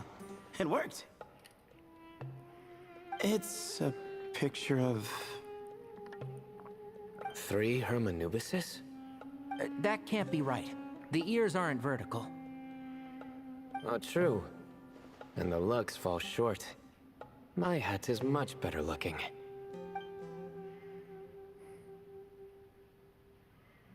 A goat, an ibis, and a crocodile. Oh, wow. Our botanist knows more than just plants. Riveting observation. I was just thinking. These 3 figures look a lot like the 7 pillars of King Deshret. That's right. These are our colleagues. Our what now? You sure about that? Just kidding. But what I meant by that is, these were Hermanubis' colleagues back then. The middle one is the Goat King Harashef, Minister of Ministers, the god Amun's most trusted chancellor. Records say he was the deputy king of the Desert Sands, chief among the 7 pillars. Someone even more impressive than Hermanubis? I wonder if that ever got his goat. Sorry, couldn't resist.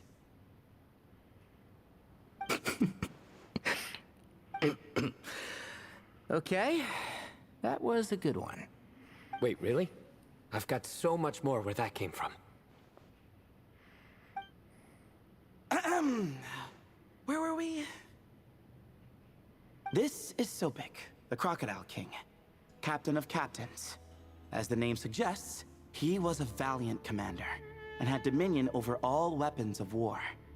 And finally, this is the Ibis King Thoth, scribe of scribes. Your memory's pretty impressive. I bet you're almost as good as me at memorizing cards. A scribe? Did he manage archives then? Like Alhaitham? Wait, that's all Alhaitham does? I never knew being an academia scribe was such a cushy job. Well, that's how his friend put it, anyway. But it does seem like he has a lot of free time. Well, I don't know much about the academia, but I'm sure the Ibis King had more responsibilities than that.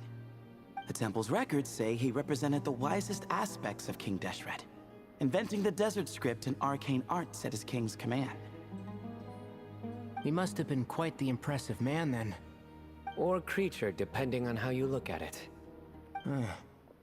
Still, why are these three the only ones represented here? What about the other pillars of King Deshret? Maybe because the three of them were extra close? Huh. Kinda like us. Oh yeah! Maybe we should have someone inscribe us on a commemorative stone slab too. Or we could just take a picture. It would serve the same purpose. Anyway, no more distractions. Huh. Doesn't it look like there's writing carved into the corner? Huh. There is. And it's in the ancient desert script too. Looks like the Ibis King left you some homework. Give me a sec. I'll try and translate it. The ministers are unvirtuous. The scribes unwise. The captains unworthy. My end is not humanity's end. Hereby bestow upon you all a far side of eternity. Wait, so they went to Aaru? It doesn't sound like it was their idea. The far side of eternity is said to be the final land of dreams for all desert dwellers. But if such a place did exist, wouldn't it also be an inescapable prison? Yes, and based on the writing here, it's clear King Deshret wasn't pleased with these three.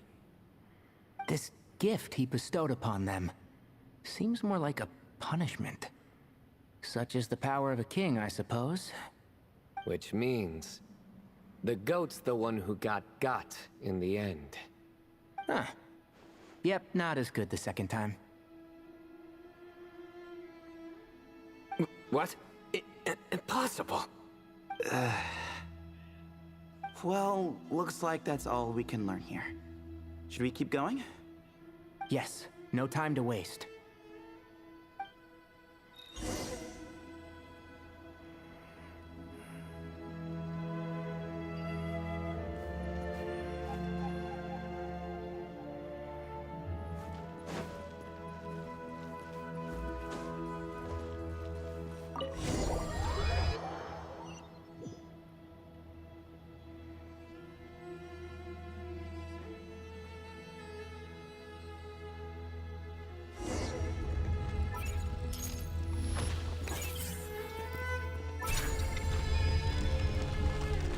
Lead the way. Jeez, who knew a suitcase could be so fast?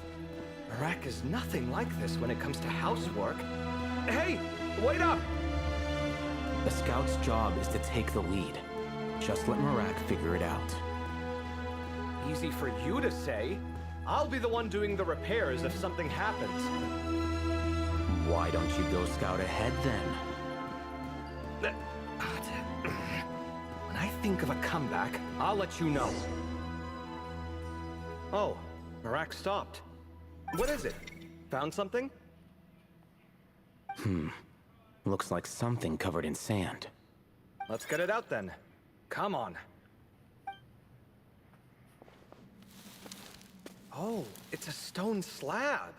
Good job, Marak. Let's take a look. Huh. Looks like this part of the picture goes over there?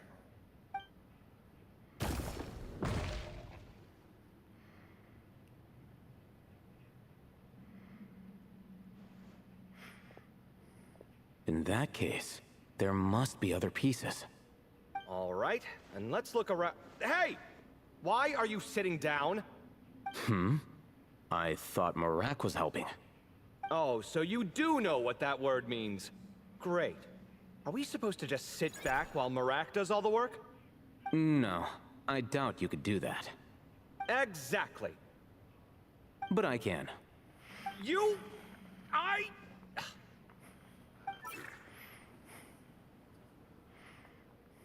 See? It's all coming back to me. How insufferable it is to work with this no-good, do-nothing... We could be more efficient, I agree. I'll work on this piece. You take care of the rest.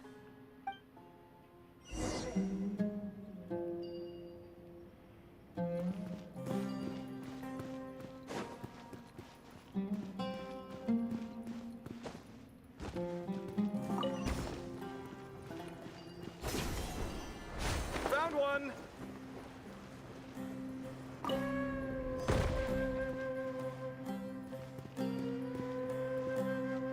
You got one, Marak? Well, there you go. Good teamwork. Looks like we found them all. The pieces fit together like a glove. But we can't see what's on them. Turn around. Huh? Look. Oh, I've seen this before. It can create strong winds. Just what we need to clean off the slab. Come on, let's... Hey! Don't worry about me. If I sit here, I won't be in the way. Oh, you don't want to be in the way? Then sit right in front, so the device can blow you straight back to Sumeru City.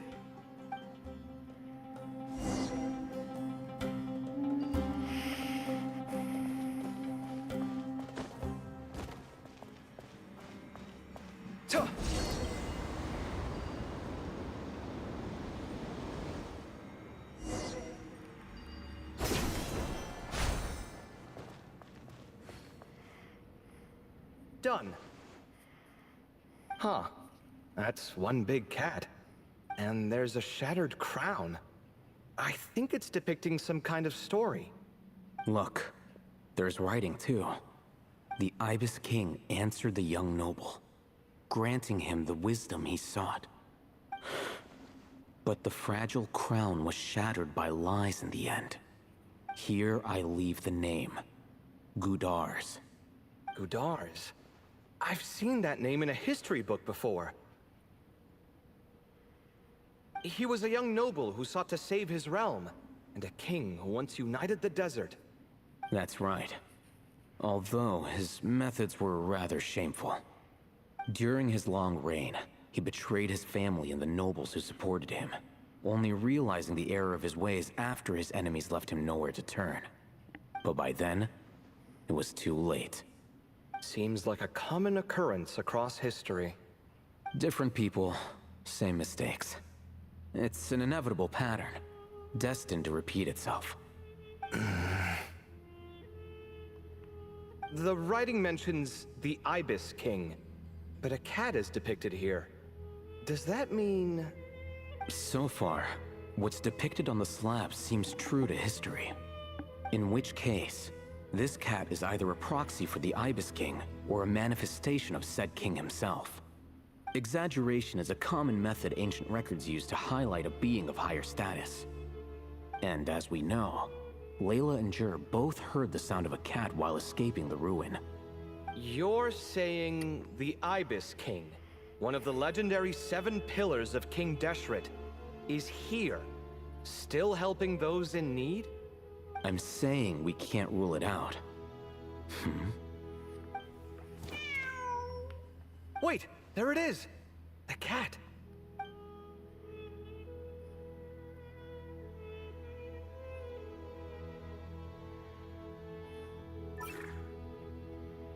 Ah!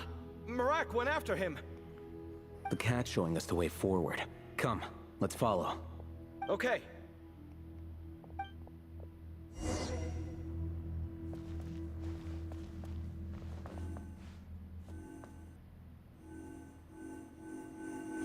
Whoa!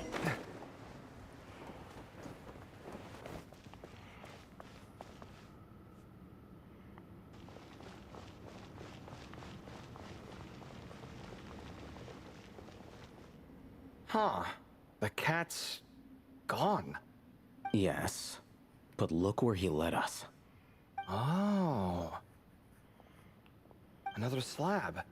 It looks similar to the last one.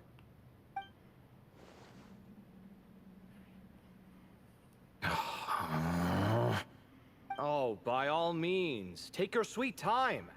Wouldn't want you to overexert yourself.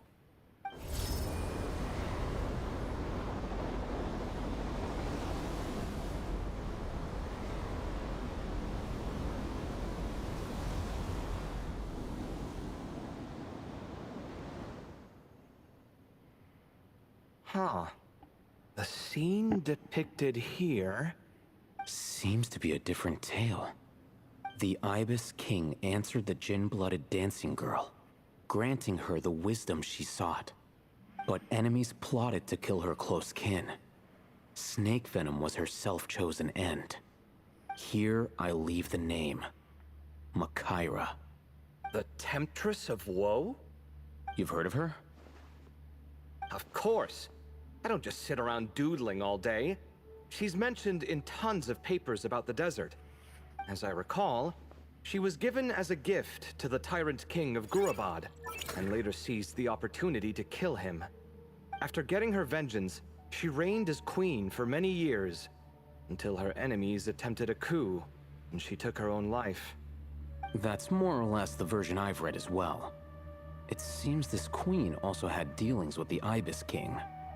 Yeah, I'm starting to find this whole granting wisdom business a bit concerning. I mean, considering how Gudars and Makaira ended up, it might not have been a good thing. But, at the same time, if the cat guiding us is linked to the Ibis King, then he doesn't seem like a villain either. People are complicated, and the same is true of the servants of the gods, no matter their wisdom or power. Let's reserve judgment for now, and keep moving.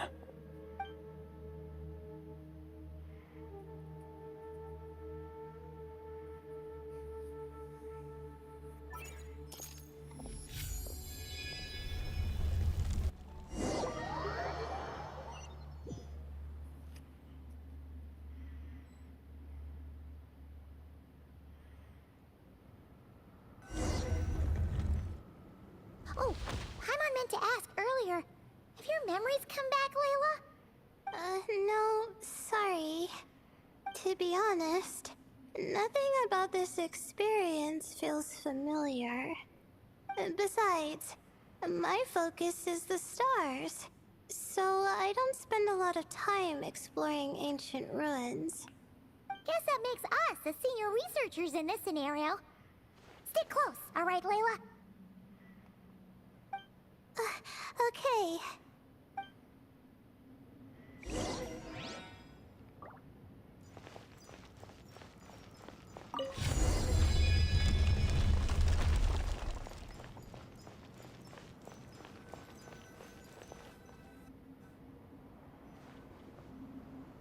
Wow. What a tall ceiling. Yeah, but for such a big place, it's so empty. Like no one ever lived here. Sure must have been boring to live in ancient times, staring at ceilings all day. Now that you mention it, I've heard some people used to draw star maps on their vaulted ceilings. Some might even make them transparent to better observe the movement of the stars.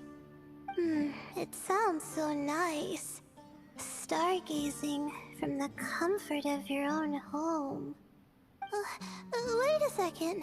I think I see something up there. Go check it out, Paimon. Huh? How is Paimon supposed to do that? Oh, right. Flying. Duh. Alright. Sit tight, everyone. Adventurer Paimon will be right back.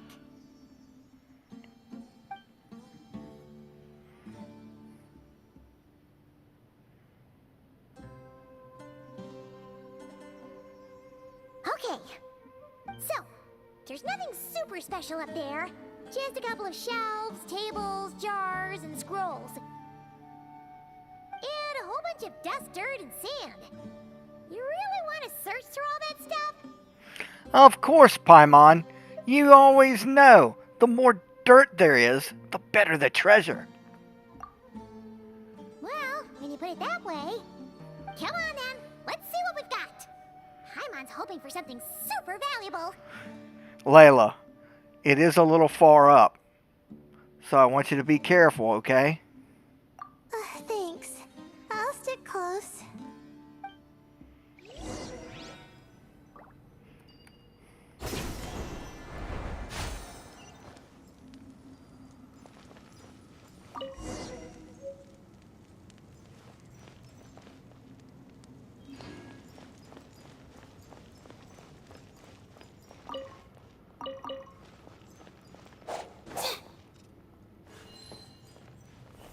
Okay, must have already got it. Okay. What else we got? We got this. Let's see. Ah, here's something over here. That looks worth a damn. So.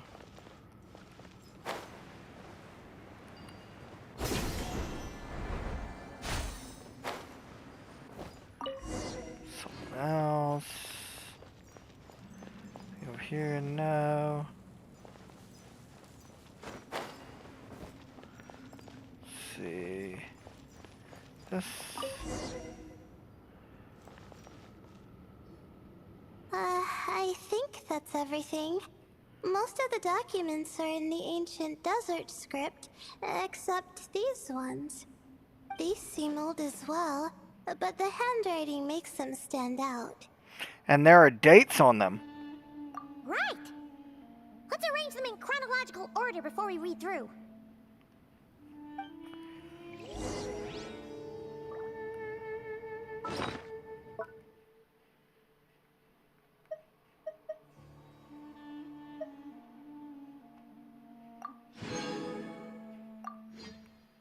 Okay.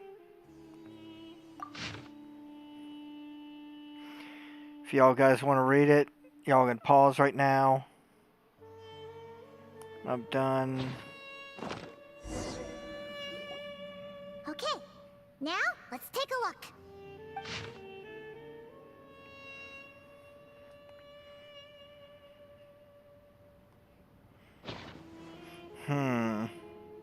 Like someone was trapped here.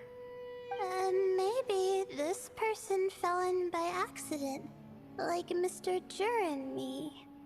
Yeah, maybe. But they don't sound super worried about their situation. So, either this person's an ace adventurer, like the Traveler, or some kind of super optimist. An optimist, huh? Yeah. I wish I could be that sort of person. Optimus Prime. Ah. You know, blind optimism isn't good either. Besides, you have your strengths, Layla. That's right! You're detailed and passionate. Great qualities for an adventuring buddy. This optimist seems super obsessed with exploring every corner of this place. That could have gotten them in big trouble for all we know. Well, I appreciate the compliment. It's almost magical how words like that can make you feel like you can do anything. I only wish that magic could last a little longer. Until I figure out my new study topic, at least. Well, you know what? Let's keep reading. Maybe we'll see something else.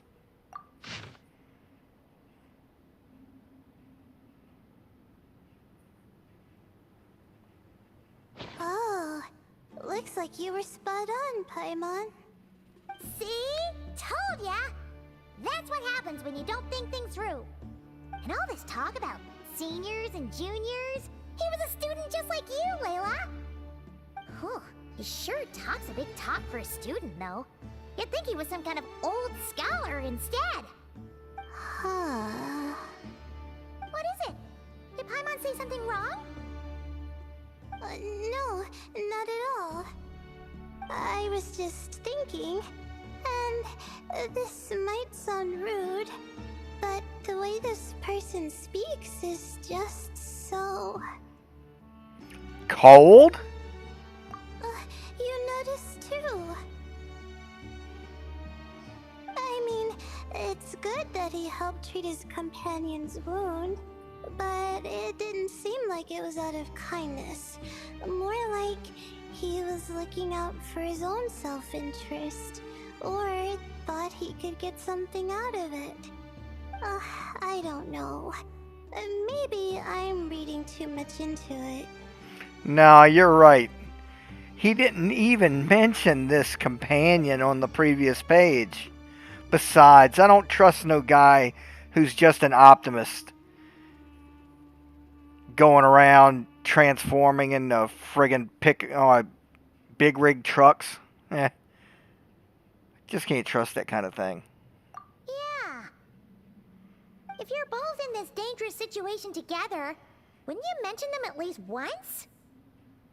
If it were Paimon, she would write down the name of every single person she was with. No one would be able to get away. Well, you'd be all stuck there together, so... Actually, I find Paimon's approach quite sensible. It makes sense from a safety perspective, too. That way, if anyone came to the rescue, the notes would be able to tell them everything they needed to know. Whoa! That's genius-level thinking! Well, I learned that from Madame Farazan, actually. I'm not speaking from personal experience or anything. It's a very useful tip. Plus, if you mention the other people and they don't find those bodies, they know they're down here and they'll look for them too. Oh, no. I'm just a student. It's fine. You taught us something, so you're our teacher. Simple as that. Paimon's got a point. Anyway, from the looks of things, the student who left these notes behind was pretty weird. Let's keep reading.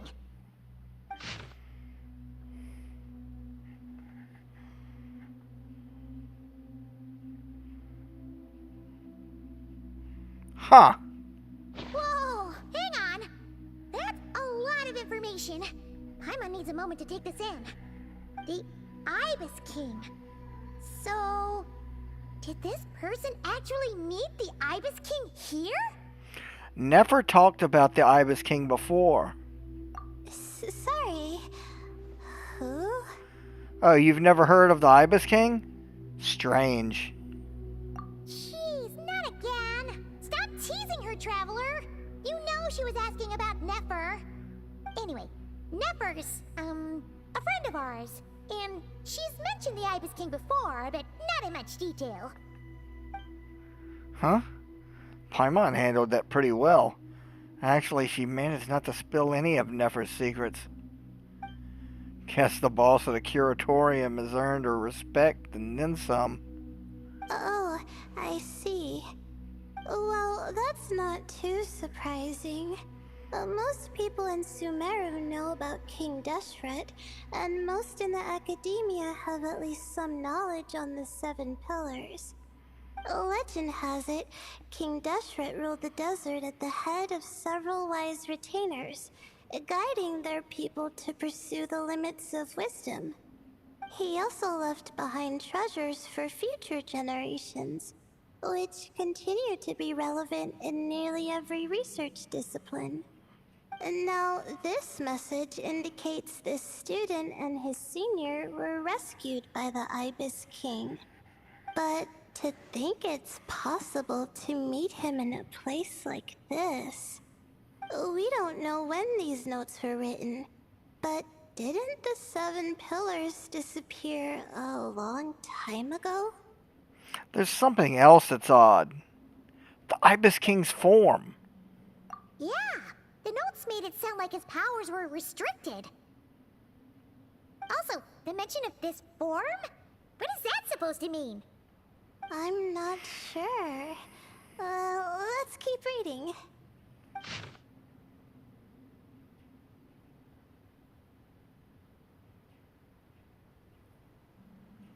Oh, this is the last page. There's even a signature at the end. Well, sounds like they made it out. Guess it was a happy ending after all. I hope so. Wait, but it says the Ibis King cannot be trusted. Huh. Our friend said something similar. That the Ibis King was a liar. And the notes did make it seem like something wasn't quite right with him. Maybe he wasn't one of the 7 pillars at all, but some kind of con artist. 1,000 apologies, eminent lord. Paimon meant no offense. Paimon's words do not reflect the opinion of the group.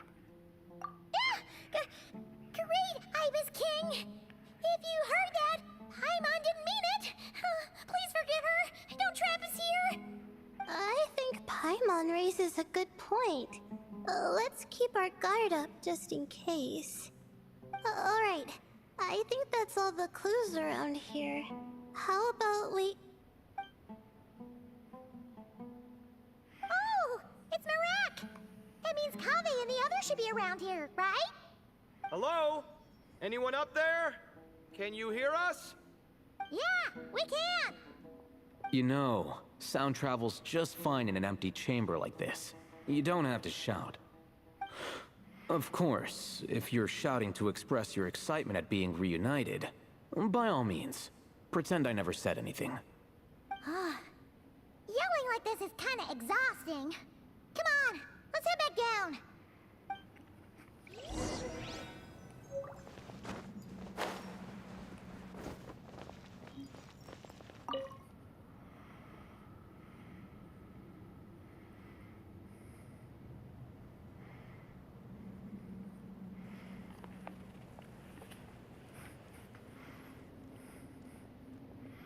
Wow, we all ended up in the same place, huh? Yeah, what a coincidence. Indeed. Or as I like to call it, the chai factor.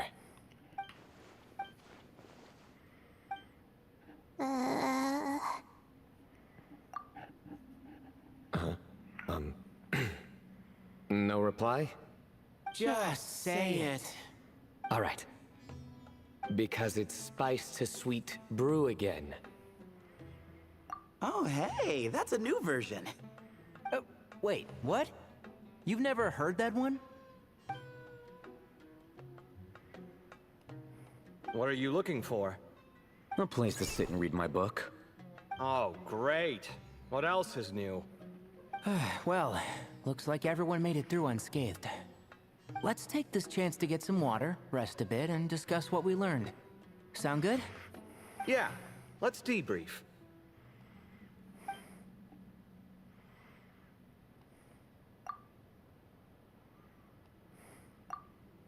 Okay, so we all learned a lot, but it feels like we ended up with even more questions. Yeah, but one thing's for sure. This place is tied to the Ibis King in some way. The only question I have left right now is where did Sino keep that tea? His outfit's kind of form-fitting what little outfit there is. Hey, Sino. You're the current representative of Hermanubis. Can you call him up for a sec? Of course. Just let me sense his presence.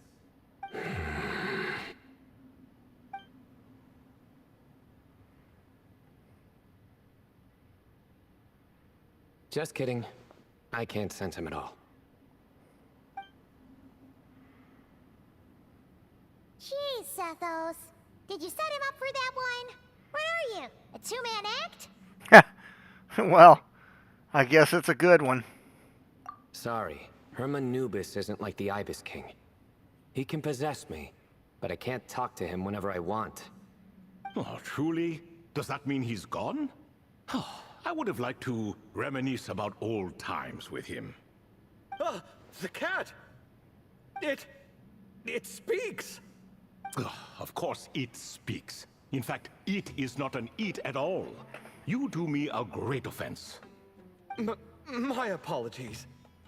Esteemed cats, sir? Oh, this little contraption is still here. Contraption? No, this is Marak. Which means you do his assistant a great offense. Huh? Well, I didn't mean... Well, I apologize. I wasn't referring to this Marak, but rather the thing that operates it.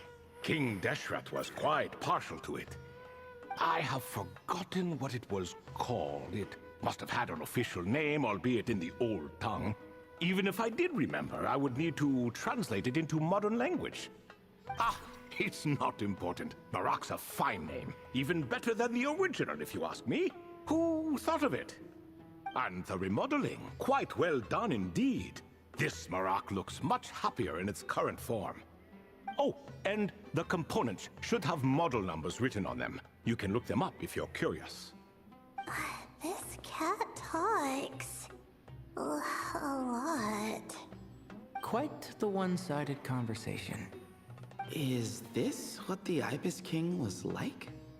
He seems quite eloquent. I wonder if he plays cards. Ha! I knew Marak was a great name. Go me. Let's see, what page was I on again? Should have brought a bookmark. That all went over Paimon's head.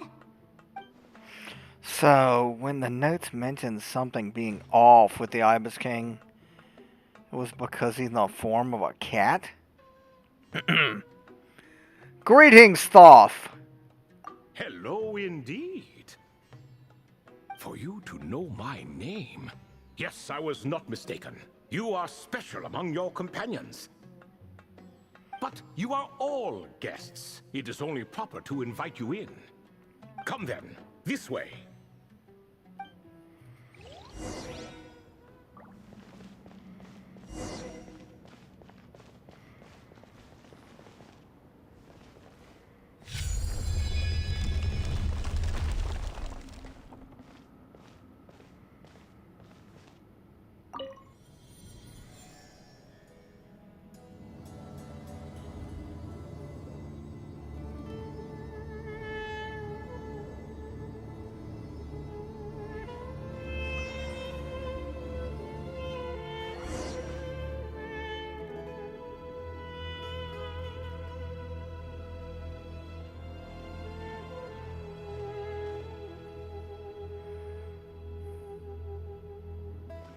Welcome to my humble abode. Oh, your house sure is spacious, Lord Ibis King. I fear it's not quite what it used to be.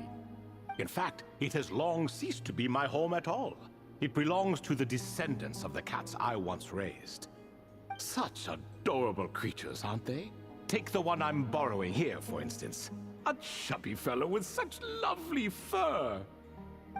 Anyway, tradition dictates that a special guest such as yourself be presented with a gift. Alas, it's a first-come, first-served basis, you see. I fear with the passage of time, none are left. What? So the treasure's gone already? Treasure, you say? Not an inaccurate description. Are you talking in a literal sense? Yes, and no. I have the power to grant gifts inaccessible to the masses. The only requirement is answering a question. Not a bad deal, yes? Of course, my questions were given unto me by King Deshret, who in turn received them from the Mistress of Flowers. There are 3, and no more.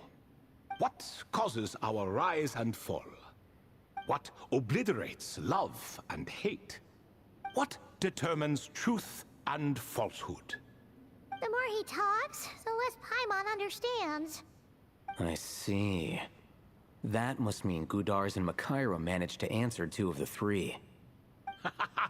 Another who understands. Oh, so that's the event those two slabs are depicting. Ah, priests and their records. A singular obsession, and quite boring, too. After being imprisoned within Aaru, I could, on occasion, take the form of a cat to converse with those around me. But I despised speaking to them. No conversational skills whatsoever. Now, humans like you who stumble in here from time to time, you are much more interesting. Hold on, we're getting off topic again. The 3 questions you just mentioned, what are they for, exactly? Ah, that is a story that begins with King Deshret. And we're in for another long one.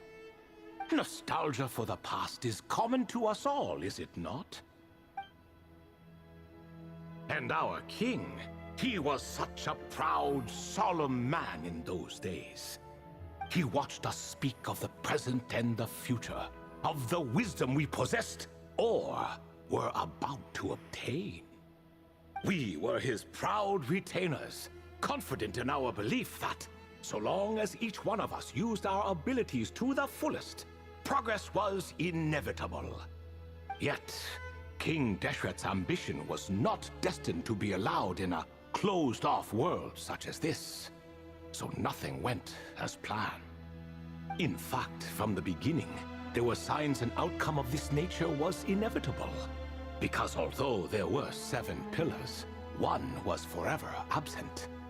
Al-Ahmar would insist the Dendro Dragon Sovereign was one of us, but the dragon herself rejected that idea. Huh. Like a card you can never seem to draw from your deck. More like a card that was never in the deck to begin with. Alas, that's just who Al-Ahmar was. There was nothing we could do about that.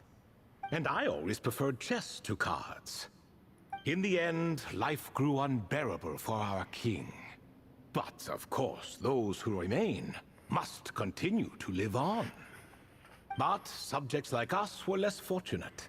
After all, the fate of a retainer is decided by the king, including the chance to walk away. So it was then that King Deshret had Kroko, Goti, and I locked up within Aaru, where we remain to this day. Kroko. Goti? Ah, of course. You're more familiar with their full names. Sobek, the Crocodile King, and Hereshef, the Goat King. And let me tell you, when it comes to chess, Hereshef was a habitual backseat strategist, always spewing nonsense from the sidelines. Well, Sobek was all too quick to take his terrible advice, to the point where I was the one who got accused of cheating. Chess is an exercise in patience, and that man couldn't sit still to save his life. He could never excel at that game. In fact, neither of them were good at chess. Even so, we played together often, and since I was always the winner, we got along quite well. What are you laughing at? Were we not good friends? I didn't say anything. No one's laughing. Paimon would never. No, not you. It's Goti. He's laughing for no reason again. Can you not hear him? Ah, right. Of course you can't. The two of them are inside Aaru, as am I, so only I can hear them.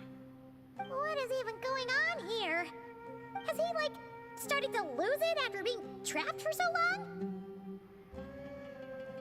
That does happen to prisoners serving life sentences. Speaking of which, how's Azar doing these days? I doubt he's doing much of anything. Just what I wanted to hear. What is the meaning of this? You doubt my words? I have half a mind to not talk at all. Oh, no. They're not questioning you, Lord Ibis King, just discussing other things. Please, continue. In that case, where were we? Getting to the part about the 3 questions. Hopefully. Ah yes, we're almost there.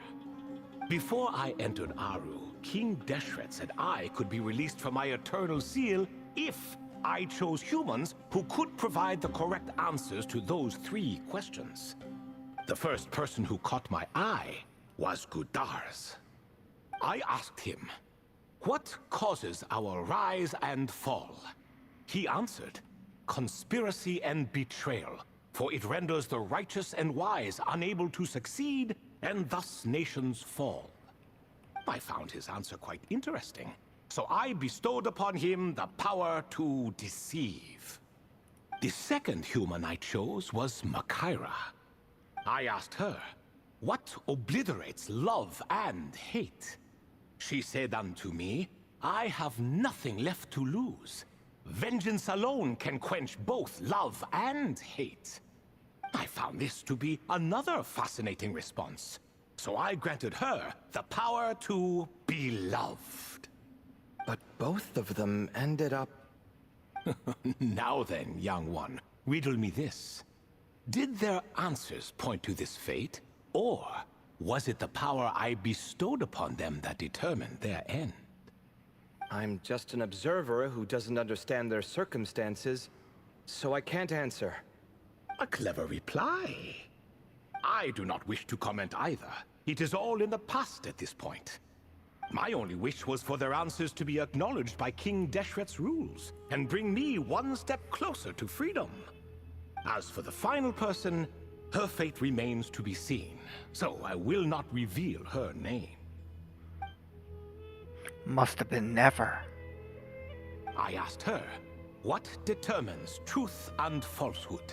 and found her answer quite compelling, so I bestowed upon her a gift to match.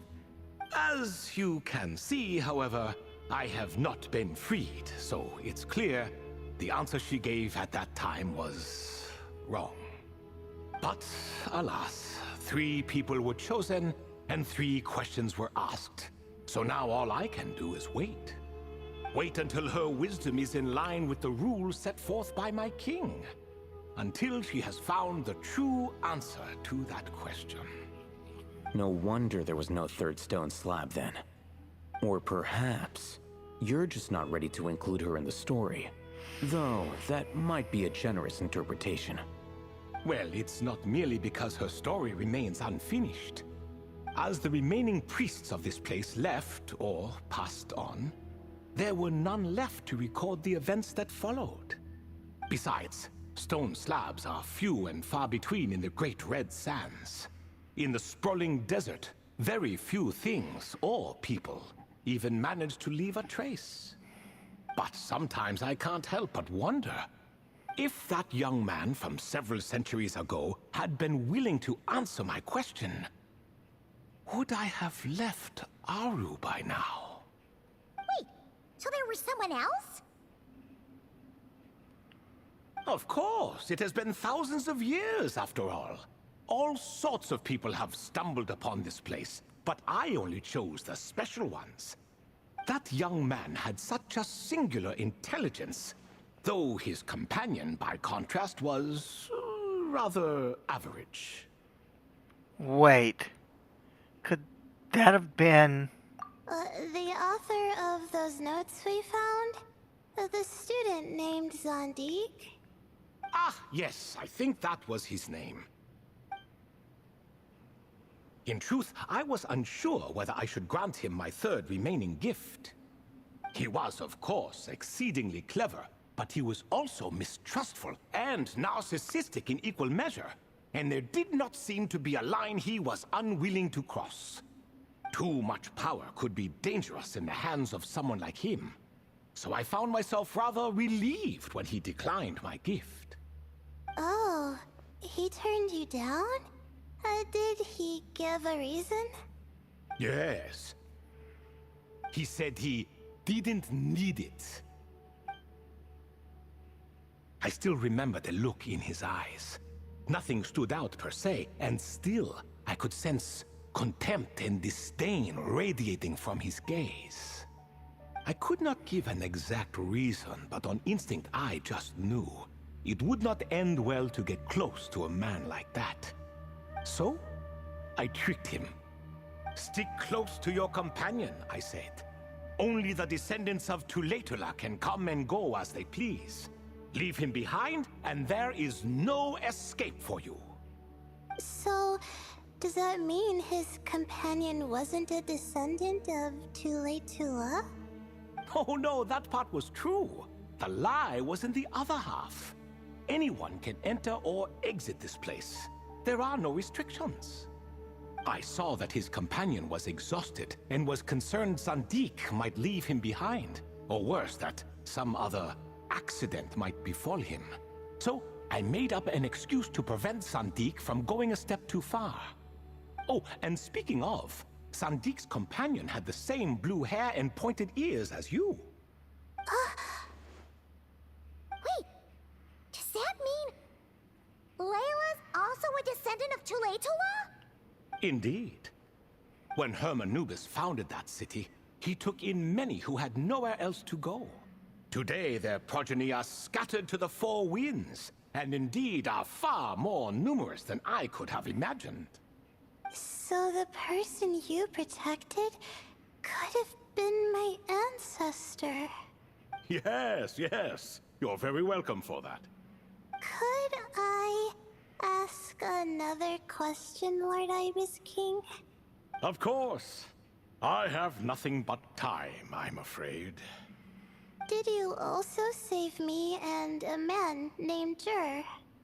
I did. You two were quite unlucky bumping into a device King Deshret once used to measure human brain power.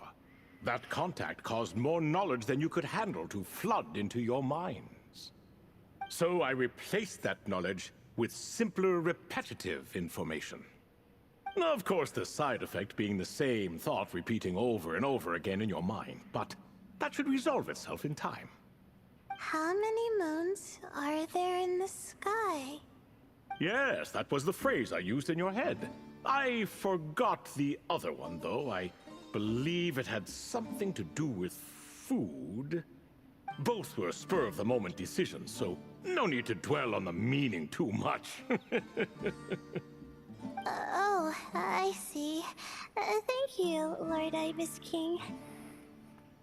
As I said, young one, you are most welcome. If you're inclined to return the favor, perhaps you could turn off that device so no one else can trigger it? There's only so much a cat's paw can do, so I'm afraid this is something I must leave to you. Or Marak, I suppose. Do not worry. Do not fear. The device can no longer be activated. Oh, splendid! Another one bites the dust.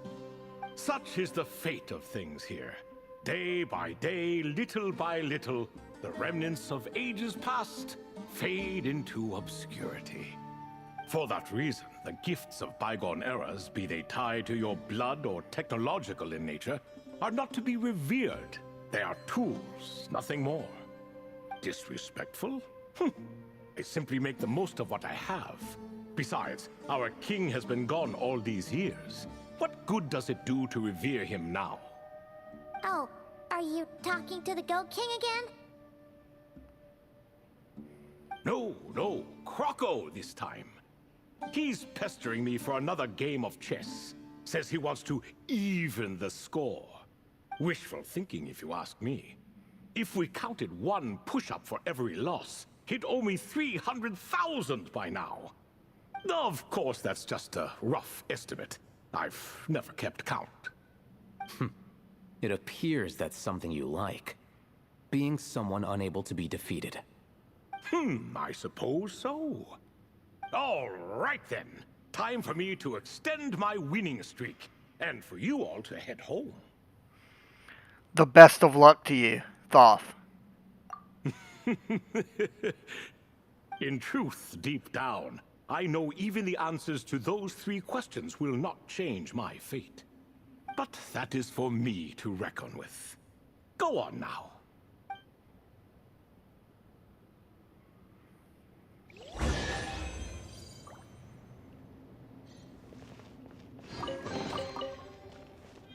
That's it?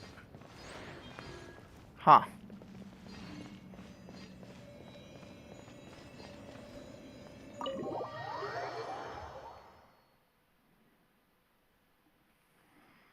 Excuse me.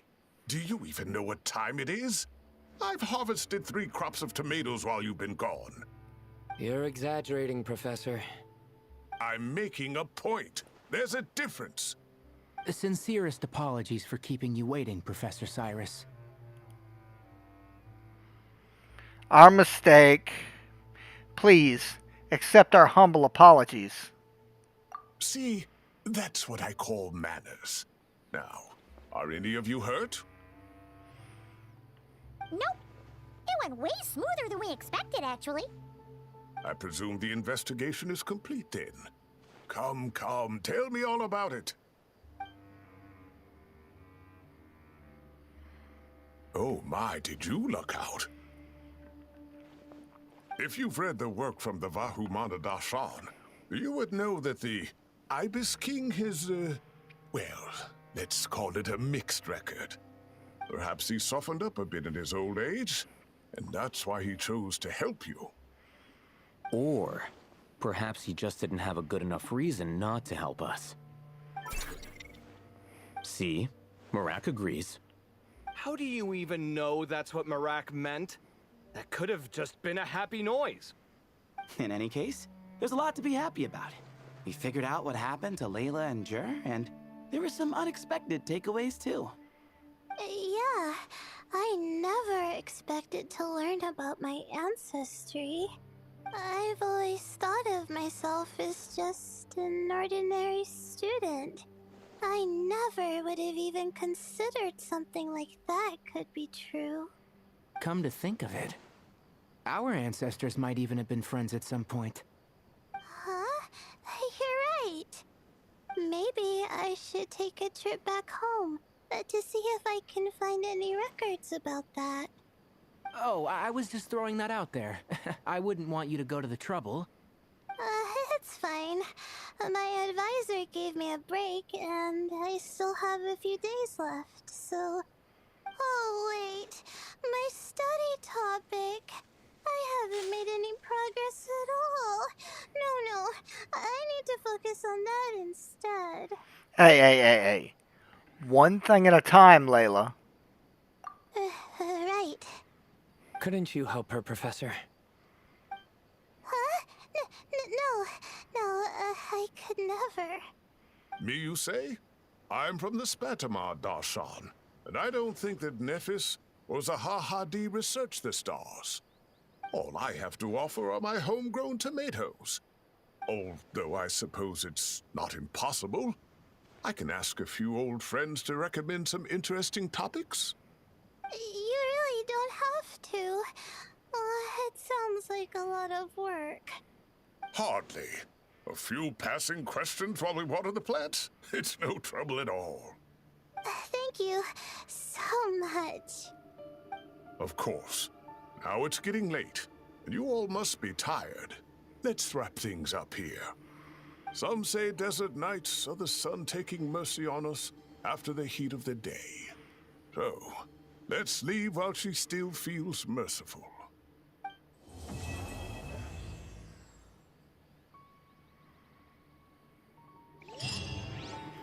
Awesome.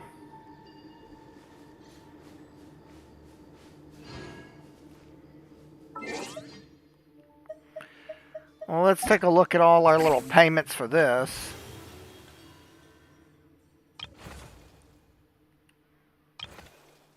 Okay, all of that's done.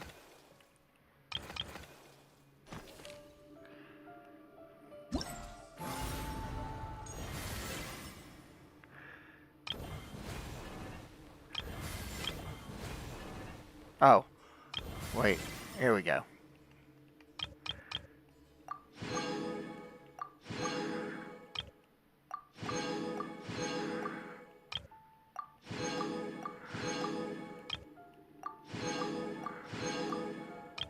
Okay. Now, this one.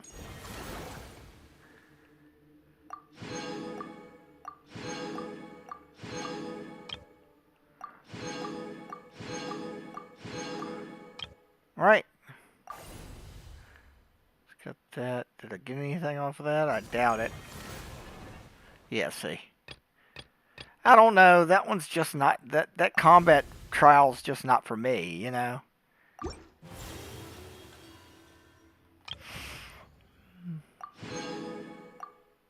I mean, I will progress on that, but you guys know what it's all about.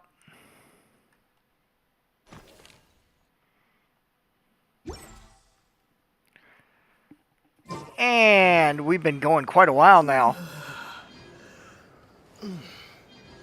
Nearly 3 hours? Huh. So, we're going to cut it now. You guys take care of yourselves. And I will see y'all the next time on our next adventure, which hopefully it's not too far into the future. Until